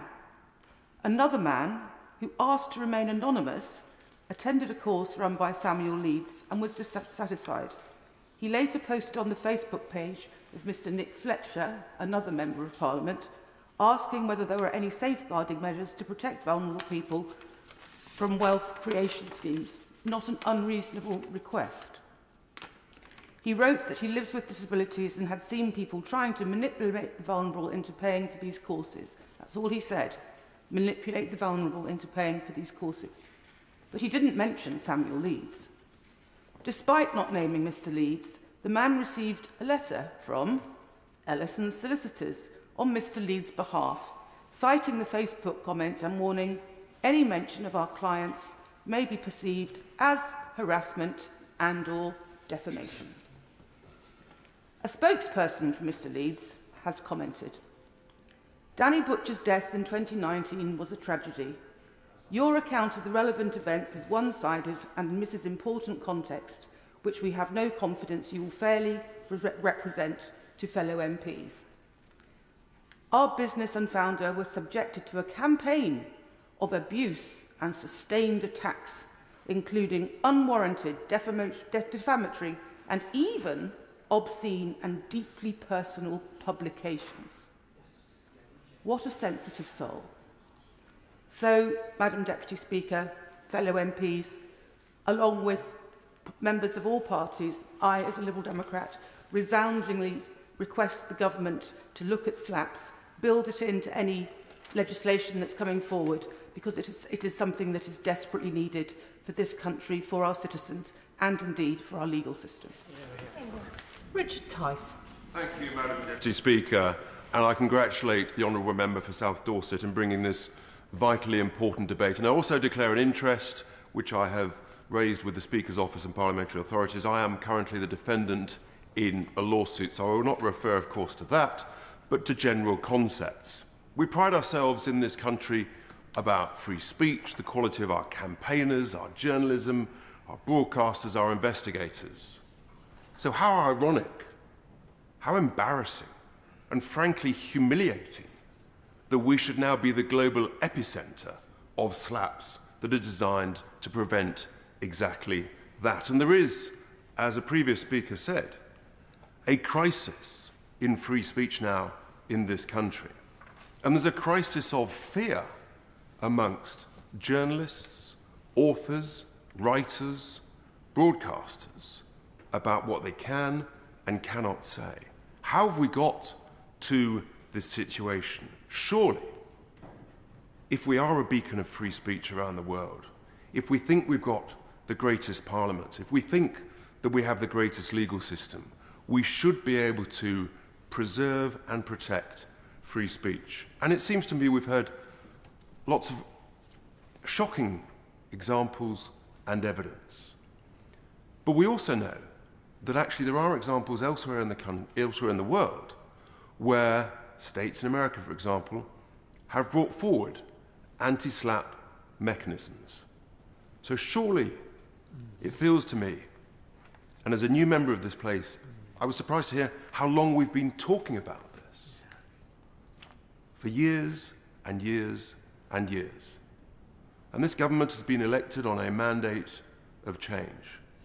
So it seems to me that now is the moment for the government to grasp that mandate in this vitally important issue and say yes.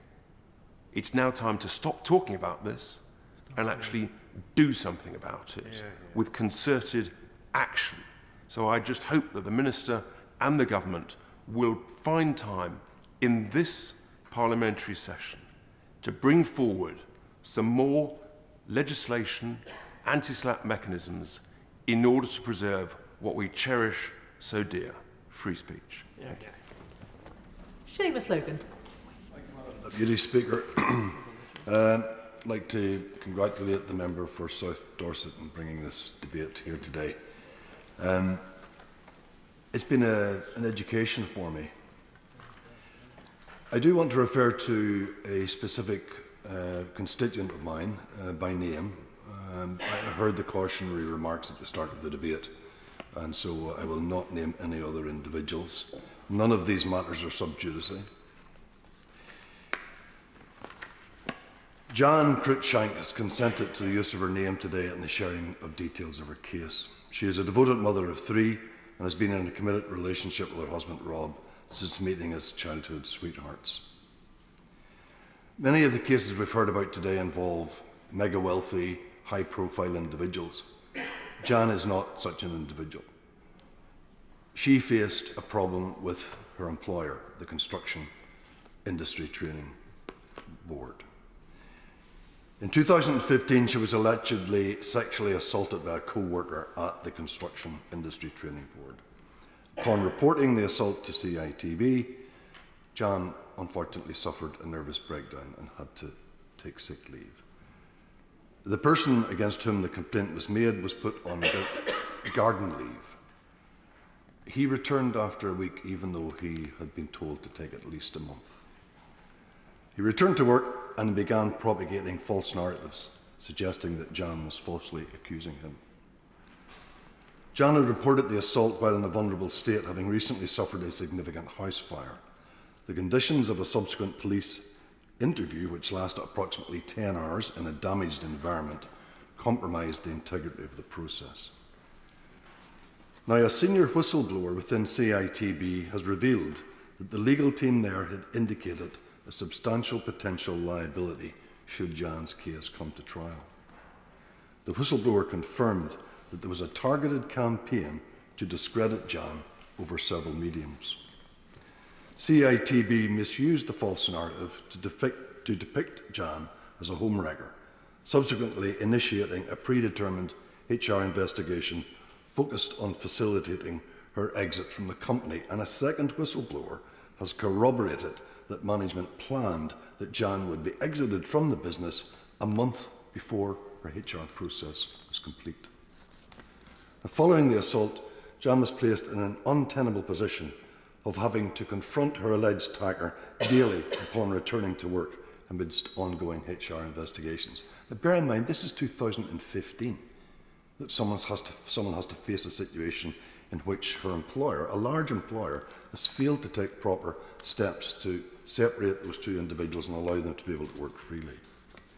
Her employment was terminated after what she only describes as a warped and unprofessional HR investigation. CITB later communicated to the police that the situation stemmed from a consensual relationship and further lied to the police, suggesting that Jan had been sending explicit pictures to the offender, dismissing the severity of the allegations, a submission which has negatively impacted on her case severely and does still to this day. Now, she did pursue an employment tribunal with the support of her union, but she faced significant challenges. And here's the rub, and what is relevant to this debate today. She was pressured into accepting a settlement far below the realistic sum that she should have been entitled to. And furthermore, she was asked to sign a non-disclosure agreement so that she could not speak freely about the case. And this is why I believe that Jan's case falls into this category of slaps. She's determined to seek justice, leading to the alleged attacker being prosecuted and to receiving just compensation. This will enable her and her family to move forward. Now, the term slap is often employed to describe legal actions aimed at harassing, intimidating or exhausting victims' resources. A broader understanding of slaps emphasises the need for protective measures for individuals seeking justice. Jan should not have been subjected to a HR investigation or an employment tribunal. Rather, she deserved time off work for recovery and support following the trauma that she had experienced. Worst of all, the Police Scotland interviewing officer lacked the requisite training for handling such a sensitive sexual assault case, resulting in the premature conclusion of the matter. It was later discovered that this was the officer's first interview of this type, and she should have had supervision present to guide her. Now, there are many more aspects of this case that I could wax on about, but I'm going to bring it to a close at this point, because really what I want to say is that Jan's situation starkly illustrates the extreme harm that can be inflicted by behaviours classified as strategic lawsuits against public participation. These tactics not only target individual victims, but create a pervasive ripple effect that extends to their families, to the communities and the broader public. And I would ask CITB to consider issuing a public apology to Jan. I would ask the police to consider re-looking at the whole way that this case was handled, and I would ask the Minister to meet with me to discuss this situation a little further in more detail. Thank you. Jim Shannon. Thank you, Madam Deputy Speaker. First of all, can I thank all of the right honourable members for their contributions, for setting the scene so very well, and for giving many examples, personal examples as well, of the where we are at this moment. Nice to see the Minister in her place, and nice to see her back, first of all, but nice to see her elevated to the position as well. Thank the honourable member for Dorset for presenting the case, setting the scene so well, and as he succinctly very much did. And I'm someone who was named also in a civil litigation High Court case regarding the COVID vaccine, of all things in this world, my goodness, along with the Minister for Health for Northern Ireland and other representatives from the area, collectively by someone who decided that they would do the case at no foundation whatsoever. And yet I had to appoint a barrister and prepared to defend something that needed no defence, that being the COVID vaccine. Along with many other MLAs and civil servants, it was litigious, it was unnecessary, and had no legal foundation, and yet the stress and time that was taken up was terrible. Those with little means, little monies, pursued a slap against those others who were totally innocent. The judge struck the case out right away for one defendant, and the domino effect of that and all the rest of us had that by right. And I was very thankful for this approach when I was having to pay for legal fees out of my own pocket for discussing and voting for government policy, which is a bit hard to comprehend. We live, Madam Deputy Speaker, in an increasingly litigious society, and for many people, defence can cost them everything, and whilst many cases will award costs, they cannot give you back the sleepless nights, the levels of stress, and the peace that was taken away and replaced with the dark, weighty cloud of uncertainty. We have seen a number of slaps cases recently in Northern Ireland. They seem to be happening with a regularity. In January, Northern Ireland's High Court has dismissed, I quote, a scandalous, frivolous and vexatious defamation claim brought against Belfast journalist and author Malachy O'Doherty by Sinn Féin politician Jerry Kelly. The foundation of the slap was that the journalist dared to talk about the Maze prison breakout, detailed in Jerry Kelly's own books, and the fact that he shot a prison guard. Instead, Mr. Kelly tried to silence this reporter, other than to offer an apology for stating what everyone in Northern Ireland knows to be the truth. And indeed, during this judgment, the magistrate highlighted the content of those very books that appeared to make Mr. Kelly civilly liable on the balance of probabilities for the shooting of Mr. Adams. He knows what happened. The prison guards knows what happened. His fellow escapees, they also know what happened. And most importantly, Mr. Adams's family know what happened. And yet Kelly attempted to silence discussion of this with a lawsuit. The judge was very clear in his ruling that cases could be thrown out, stating the proceedings bear the hallmarks, and I quote, of a slap, and had been initiated not for the genuine purposes of vindicating a reputation injured by defamatory statements, but rather for the purposes of stifling the voice of his troublesome critics. That is why we need to have the ability for the judiciary to step in at an early stage and prevent the stifling of freedom of speech by these civil cases. And it seems that it's an old trick for many people who like to drag up the past of others and yet silence voices that speak about their past. So I read a very interesting article by the Anti-Slap Coalition regarding another Sinn Féin case, this time Jerry Adams. He's attempting to use this method to silence those highlighting the news that he could be civilly sued by victims of the London and Manchester bombings.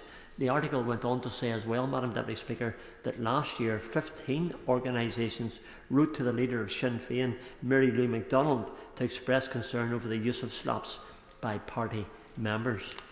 So it is incredibly concerning that efforts to call out legal intimidation are now being subject to legal intimidation themselves. And the co-chairs of the UK Anti-Slap Coalition said, while solicitors do remain independent from their clients, they cannot, I believe it's true as well, they cannot disassociate themselves from the legal tactics that they're deploying in the course of litigation. So I look very much forward to the Minister and how that can be addressed, hopefully through this House and through the Government when it comes to bringing forward legislation and putting it into where it needs to be. The tactic must be called out for what it is. That is not to say that we should never be able to prevent someone from spreading lies and falsehoods. We absolutely must retain the right to defend our character, everyone in this House. This is different from using a legal machine to silence the little man or the little woman and I support this legislation throughout the United Kingdom of Great Britain and Northern Ireland. I believe we must ensure that it is in place for the judiciary to use as and when it is needed. Freedom of speech is worth protecting in legislation, and we all say that. And I believe this Parliament must send this message today. Legislation is needed, and I look very much forward to the Minister and I have to say to the Shadow Ministers and their contribution to this debate. Madam Deputy Speaker, thank you so much. Which brings us to the front bench contributions. Liberal Democrat spokesperson Max Wilkinson. Thank you, Madam Deputy Speaker. I welcome this important debate today and I thank the Honourable Member for South Dorset for securing time in the House for discussion of this matter. Now, all of us in this chamber are interested in the upkeep of our democracy. And as part of that, we must be vigilant at all times. We must always work to construct a democracy that enables those in positions of power to be held to account. And then we must do everything in our power here to protect that system. Without it, we are on a slippery slope to tyranny. And with that in mind, we must all be clear, and I think honourable members are, slaps have absolutely no place in our democracy. Slaps are intended to censor, intimidate and silence those who challenge powerful vested interests. Slaps burden critics of the rich and powerful with eye-watering legal defence costs. Slaps prevent the misdeeds of the rich and powerful being reported publicly, and in doing so, they limit the ability of society to scrutinise people in positions of power. And regardless of their protestations, the people who use slaps know exactly what they are doing. I came to this place to fight for liberal values, but as members across this House have said today, this is an issue commanding consensus across the political spectrum. And I think we've heard from at least 6 political party representatives today basically making the same points. But my liberal values mean that I have a healthy scepticism of concentrations of power, whether that is state power, whether it's private power, or, as is so often the case in slaps, financial power of an individual or a company. And that is, in some cases, as I've said, unlimited financial power. And as a Liberal, I feel a strong sense of duty to stand up for the right of all of us to hold those in powerful positions to account. That right is at the very heart of our democracy, and slaps are an affront to our democracy. We must absolutely secure the rights of critics, journalists and commentators to hold the powerful to account. Failure to do so places the rights of those who already have huge power and money to defend their position, their corrupt practices and any other wrongdoing above the importance of free challenge as part of the public debate. Honourable members who have spoken previously on this subject have already stated that while slaps are not always applied with an intention to win a case, they are used as a means of deterrent against individuals or organisations who engage in public advocacy or speak out on matters of public concern. Dissent is silenced. That includes, in so many cases, dissent by investigative journalists, and the impact on our public debate is chilling. One such case that demonstrates the issues raised by these legal processes is that of a story written by Inside Housing. This trade publication carried out an investigation into the conditions being endured by homeless people and asylum seekers who had been placed in an office-to-residential conversion in North London. Inside Housing witnessed a stain on the ceiling apparently caused by leaking sewage. They found a broken fire safety door. There were damp problems risking the health of those vulnerable people living in the building. People placed in the accommodation were funded by taxpayers' money. This clear case of public interest should have involved the naming of the landlords and the building. That would have enabled power to be held to account. But when the journalists from Inside Housing gave those responsible, the landlords, the right of reply, they received a letter from solicitors threatening legal action. And I now quote from the article. While Inside Housing would be confident of defending its journalism, the cost and time involved in the legal action would be difficult for an organisation of our size. A landlord, therefore, offering substandard and potentially dangerous accommodation to vulnerable people, which was taking taxpayers' money, was consequently not named. The threat of legal action meant that even the building could not be named. We do not know whether that landlord is still in receipt of public sector contracts. We do not know whether that landlord is still running buildings that are not fit for habitation. And there is no way for us to find out, because their identity was never published, because of a slap. This is just one example of power not being held to account for its misdeeds. Other examples of the impact of slaps raised in the Chamber today have been instructive. Now, a number of publications have been mentioned today, and I would also like to do something unusual as a politician. I would like to offer thanks to Private Eye. Private Eye regularly makes brave editorial decisions to give this issue the oxygen of publicity that it deserves, and it names without fear or favour. As a subscriber and a former journalist myself, I value their contribution. I would also pay tribute to other organisations, including those that are part of the Anti-SLAP Coalition, and others have mentioned the Bureau of Investigative Journalism too. On the Liberal Democrat benches, we are calling for a comprehensive anti-SLAPS law to be passed, and we call on the government to lay a schedule for when it might happen. And when that legislation is brought forward, we are hoping that it will not be stymied by the inclusion of subjective tests requiring the court to infer the state of mind of the complainant. That will merely make it more complex, and it will further the ends of those who use slaps. And any legislation must be effective in protecting free speech, whistleblowers, and media scrutiny. We absolutely cannot allow this chilling effect to continue. We must be vigilant, and we must all, in this Parliament, end slaps to protect our democracy. Thank you. Shadow Minister Kieran Mullen. Thank you, Madam Deputy Speaker. I'd like to begin by paying my own condolences to the family of Lord Prescott. He was the sort of political figure that cut across party lines, and I remember, I have to say, very fondly, as a teenager with just a passing interest in politics, seeing that punch and thinking, good for him. As a Shadow Minister, I should of course clarify that by that I mean he was exercising his lawful right to self-defence. May he rest in peace. Can I congratulate the member for South Dorset for securing this important debate, and to thank the Backbench Business Committee for granting it, and it's a pleasure to respond on behalf of the opposition today. We're debating an issue which I think is always a challenge for any democracy. How do we ensure that bad actors don't exploit important protections put in place for our benefit? How do we stop measures meant to act as a shield from being turned into a weapon? These tensions find sharp expression in the misuse of our legal system through strategic lawsuits against public participation, or SLAPs. SLAPs are not just frivolous lawsuits or the expected robust exchange between solicitors and their clients. They are a serious, deliberate tactic used to stifle voices that expose wrongdoing or hold the powerful to account. They are designed to intimidate, drain resources and create a chilling effect that suppresses important public discourse. It's been positive to hear in this place contributions from members demonstrating a deep understanding of this issue and its importance.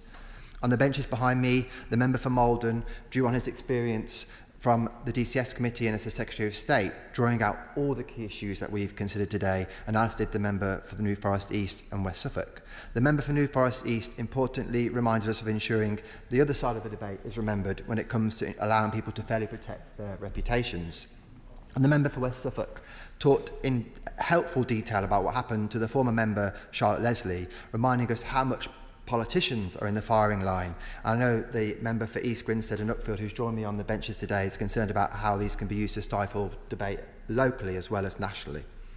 But of course, Madam Deputy Speaker, what all the backbenchers here today want to see is action from the government. And whilst the tone of the debate has been consensual, it is the job of the opposition to hold this new government to account. In what is becoming a familiar pattern, in opposition, earlier this year they supported legislation to build on our work in this area. But now in government, reasons to delay have appeared. And in the other place, the government has said that what they now think is needed is a further review. Today, alongside an explanation for this change, I hope we will hear a more concrete commitment and clear plan from the Minister. SLAPs extend their impact far beyond the courtroom. Investigative journalists, whistleblowers, campaigners and even grieving families raising safety concerns have found themselves silenced. SLAPs don't defend reputations, they conceal misconduct, shield wrongdoing and erode public trust in our institutions. In the previous Parliament, I had the welcome opportunity, whilst a member of the Justice Select Committee, to join a one-off session of the Foreign Affairs Select Committee that did an excellent job of putting SLAPs in the parliamentary spotlight. I got to hear firsthand from witnesses working across journalism, many mentioned today, including Catherine Belton, author of Putin's People, investigative journalist Tom Burgess, Susan Cawtrey from the Foreign Policy Centre and co-chair of the UK Anti-SLAP Coalition, and Arabella Pike, head of publishing at William Collins. I remember distinctly Catherine and Arabella talking powerfully about their experience of the sustained legal attack that the Putin's People book came under, and it was clear that it took real courage to persevere through to its publication. Tom described his experience across Africa and the wider network of oligarchs and corrupt governments working together to suppress journalism that would have held them to account. He had direct experience of successfully defeating SLAPs in relation to his own book, as others have mentioned. And Susan described how these individuals actually take advantage of good journalistic practices, where giving a right to reply is used to start to overwhelm journalists, and highlighted that this sort of activity is actually undertaken not just by legal professionals but other unregulated individuals. The Bureau of Investigative Journalism has documented numerous cases where SLAPs have smothered stories of profound public interest, stories exposing safety failures, corruption and malpractice. These cases deserved public scrutiny, yet they were buried beneath a mountain of legal threats.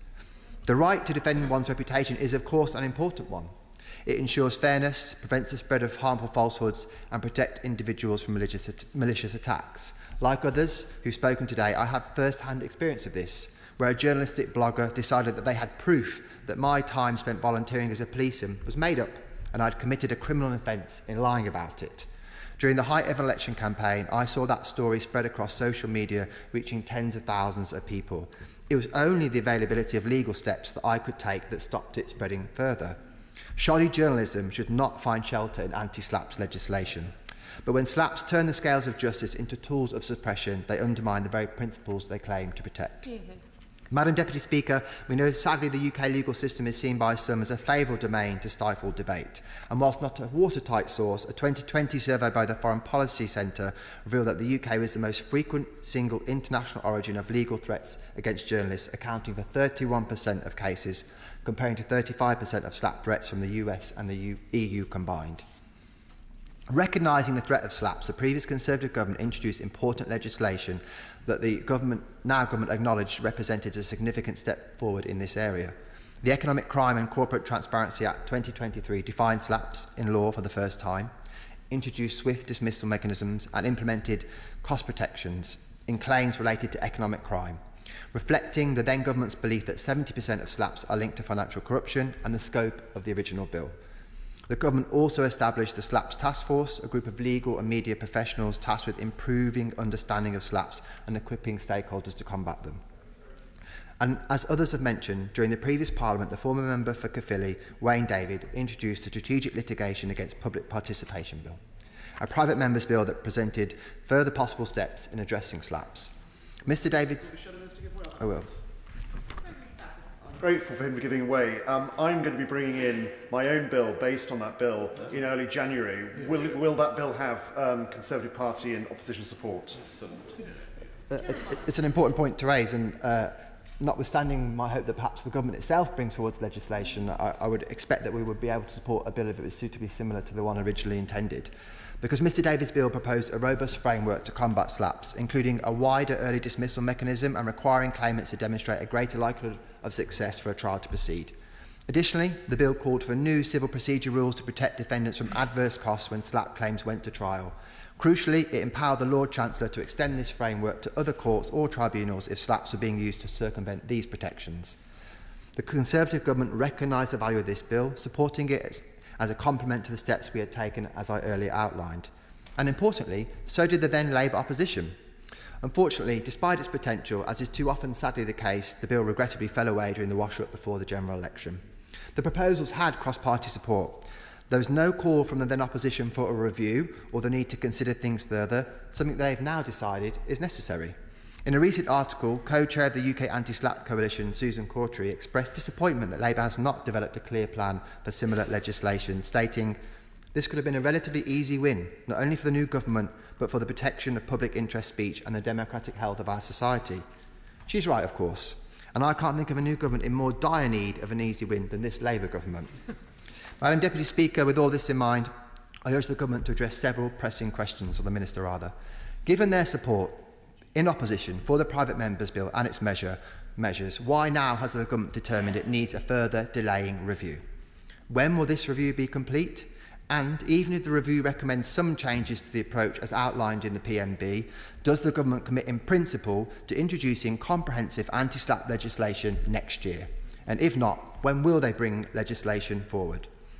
And will the government commit to further ongoing work with the Solicitors Regulation Authority to see if the work it does could be reformed to deter law firms from taking on SLAP cases?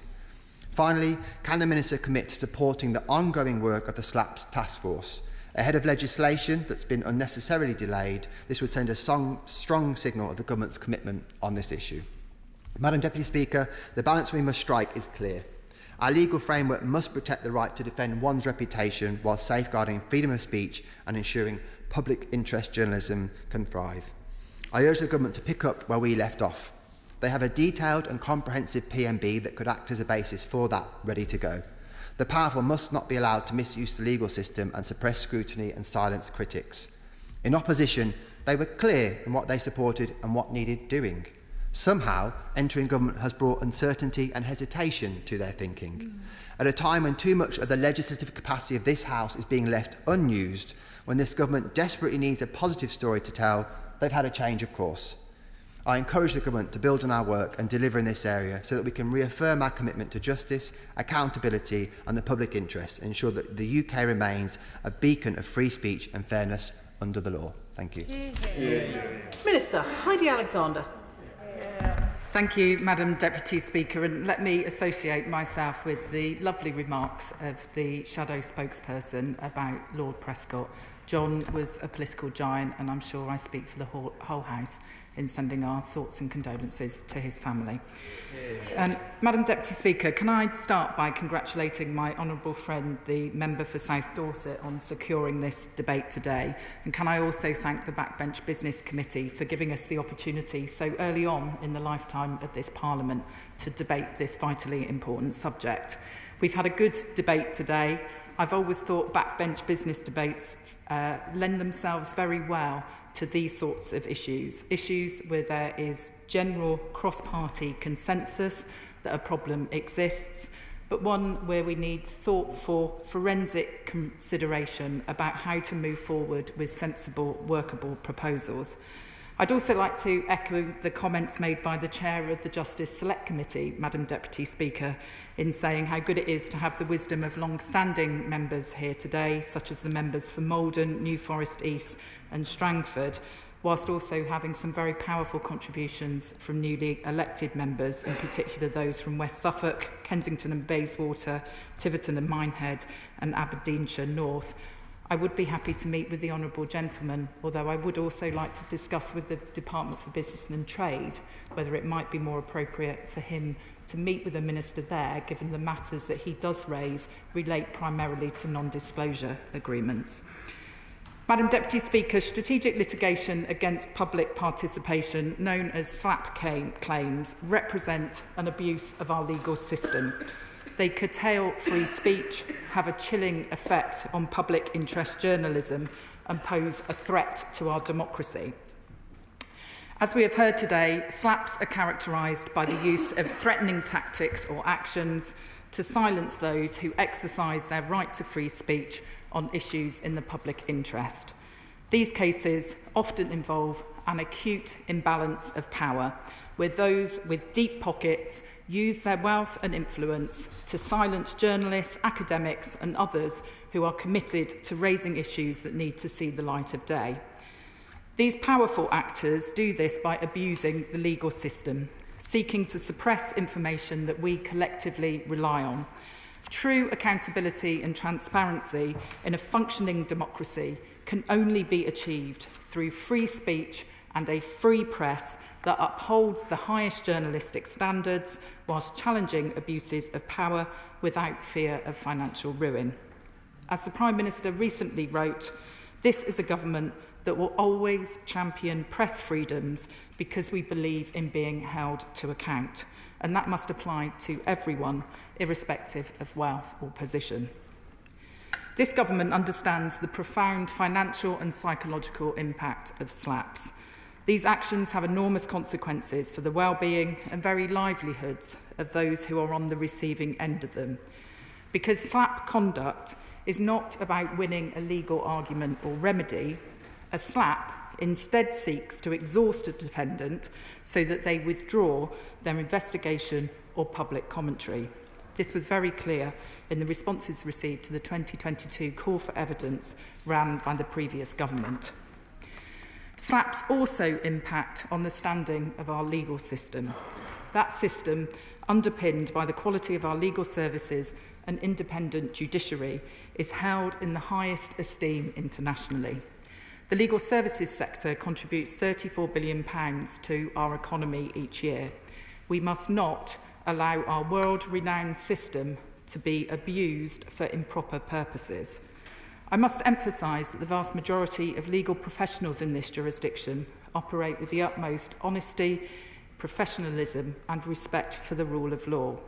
However, the small minority who abuse our system by bringing SLAP claims risk undermining its integrity and reputation. By their very nature, SLAPs very rarely reach court. Claimants ensure this by racking up pre-litigation costs so as to make defending the case beyond the reach of those targeted by this form of litigation, often journalists investigating wrongdoings in the public interest. There are detailed accounts of how aggressive letters put pressure on targets to remain silent, how proceedings are brought in multiple jurisdictions to ramp up risk for defendants, and how disproportionate costs are claimed in relation to the remedies sought. Apart from the distress obviously caused to those exercising their right to free speech, in media cases, resources are diverted as press outlets' in-house lawyers are forced to spend hours poring over a defence instead of publishing material of real interest. In the case of freelance journalists without insurance or academics, there is often no legal resource at all to advise when a threat from a SLAP claimant comes in. Defendants are often unable to take on the risks associated with fighting the lawsuits in court, usually due to the exorbitant costs they would have to pay to the claimant if they were unsuccessful in defending their case. Time-sensitive reporting is also hindered when a SLAP is issued, as it prevents the journalist from revealing critical information while the case is ongoing. We cannot accept this chilling effect on public interest journalism and the prevention of other information in the public interest seeing the light of day. To their credit, the previous government introduced legislation to tackle SLAPs that relate to economic crime in the Economic Crime and Corporate Transparency Act, which received royal assent towards the end of last year. We supported the SLAPs provisions in the Act in opposition, and I'm proud that we are the first country to legislate against SLAPs at a national level. The Act introduced a statutory definition of a SLAP and required the CPRC, the Civil Procedure Rules Committee, to develop a new early dismissal process to strike out SLAPs without merit and to develop rules providing cost protection for defendants who are subject to a SLAP. I would like to thank the CPRC's SLAPs subcommittee, who I know have been working hard on developing these rules. We expect their work to conclude in the early part of next year. The CPRC will then consider the matter, and once recommendations are adopted, there will be clear court procedure in place to deal with these abusive lawsuits where they relate to allegations of economic crime. These measures will go some way towards tackling this abusive practice. Of course, the government understands that SLAP claims are used to suppress public interest information beyond just economic crime. We have heard many examples today which illustrate the range of subjects that they can cover. I must emphasise that the right balance has to be struck between access to justice and the right to free speech. There will always be legitimate defamation claims. Any intervention must be proportionate and targeted appropriately. I am clear that this is a complex area and we should not legislate in haste only to find ourselves with unworkable legislation with unintended consequences. We do not currently intend to legislate in this parliamentary session, but we are continuing our work to consider how best to tackle wider abuses of the system in the longer term. I will give way. I welcome the general commitment, but could, apologies if she was going to go on to do this, but could she explain why they were content with the legislation that was drawn up in the private members' bill that they now feel is too complicated and unbalanced and can't be implemented? He preempts the next section of my speech, Madam Deputy Speaker.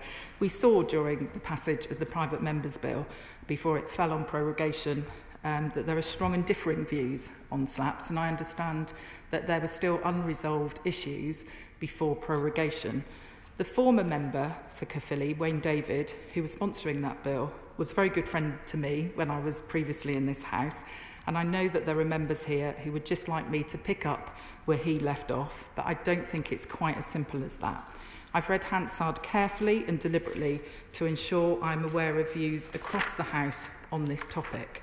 I will also be meeting with colleagues from the Foreign Office, DCMS and the Home Office shortly to ensure we have a robust and joined-up response across government.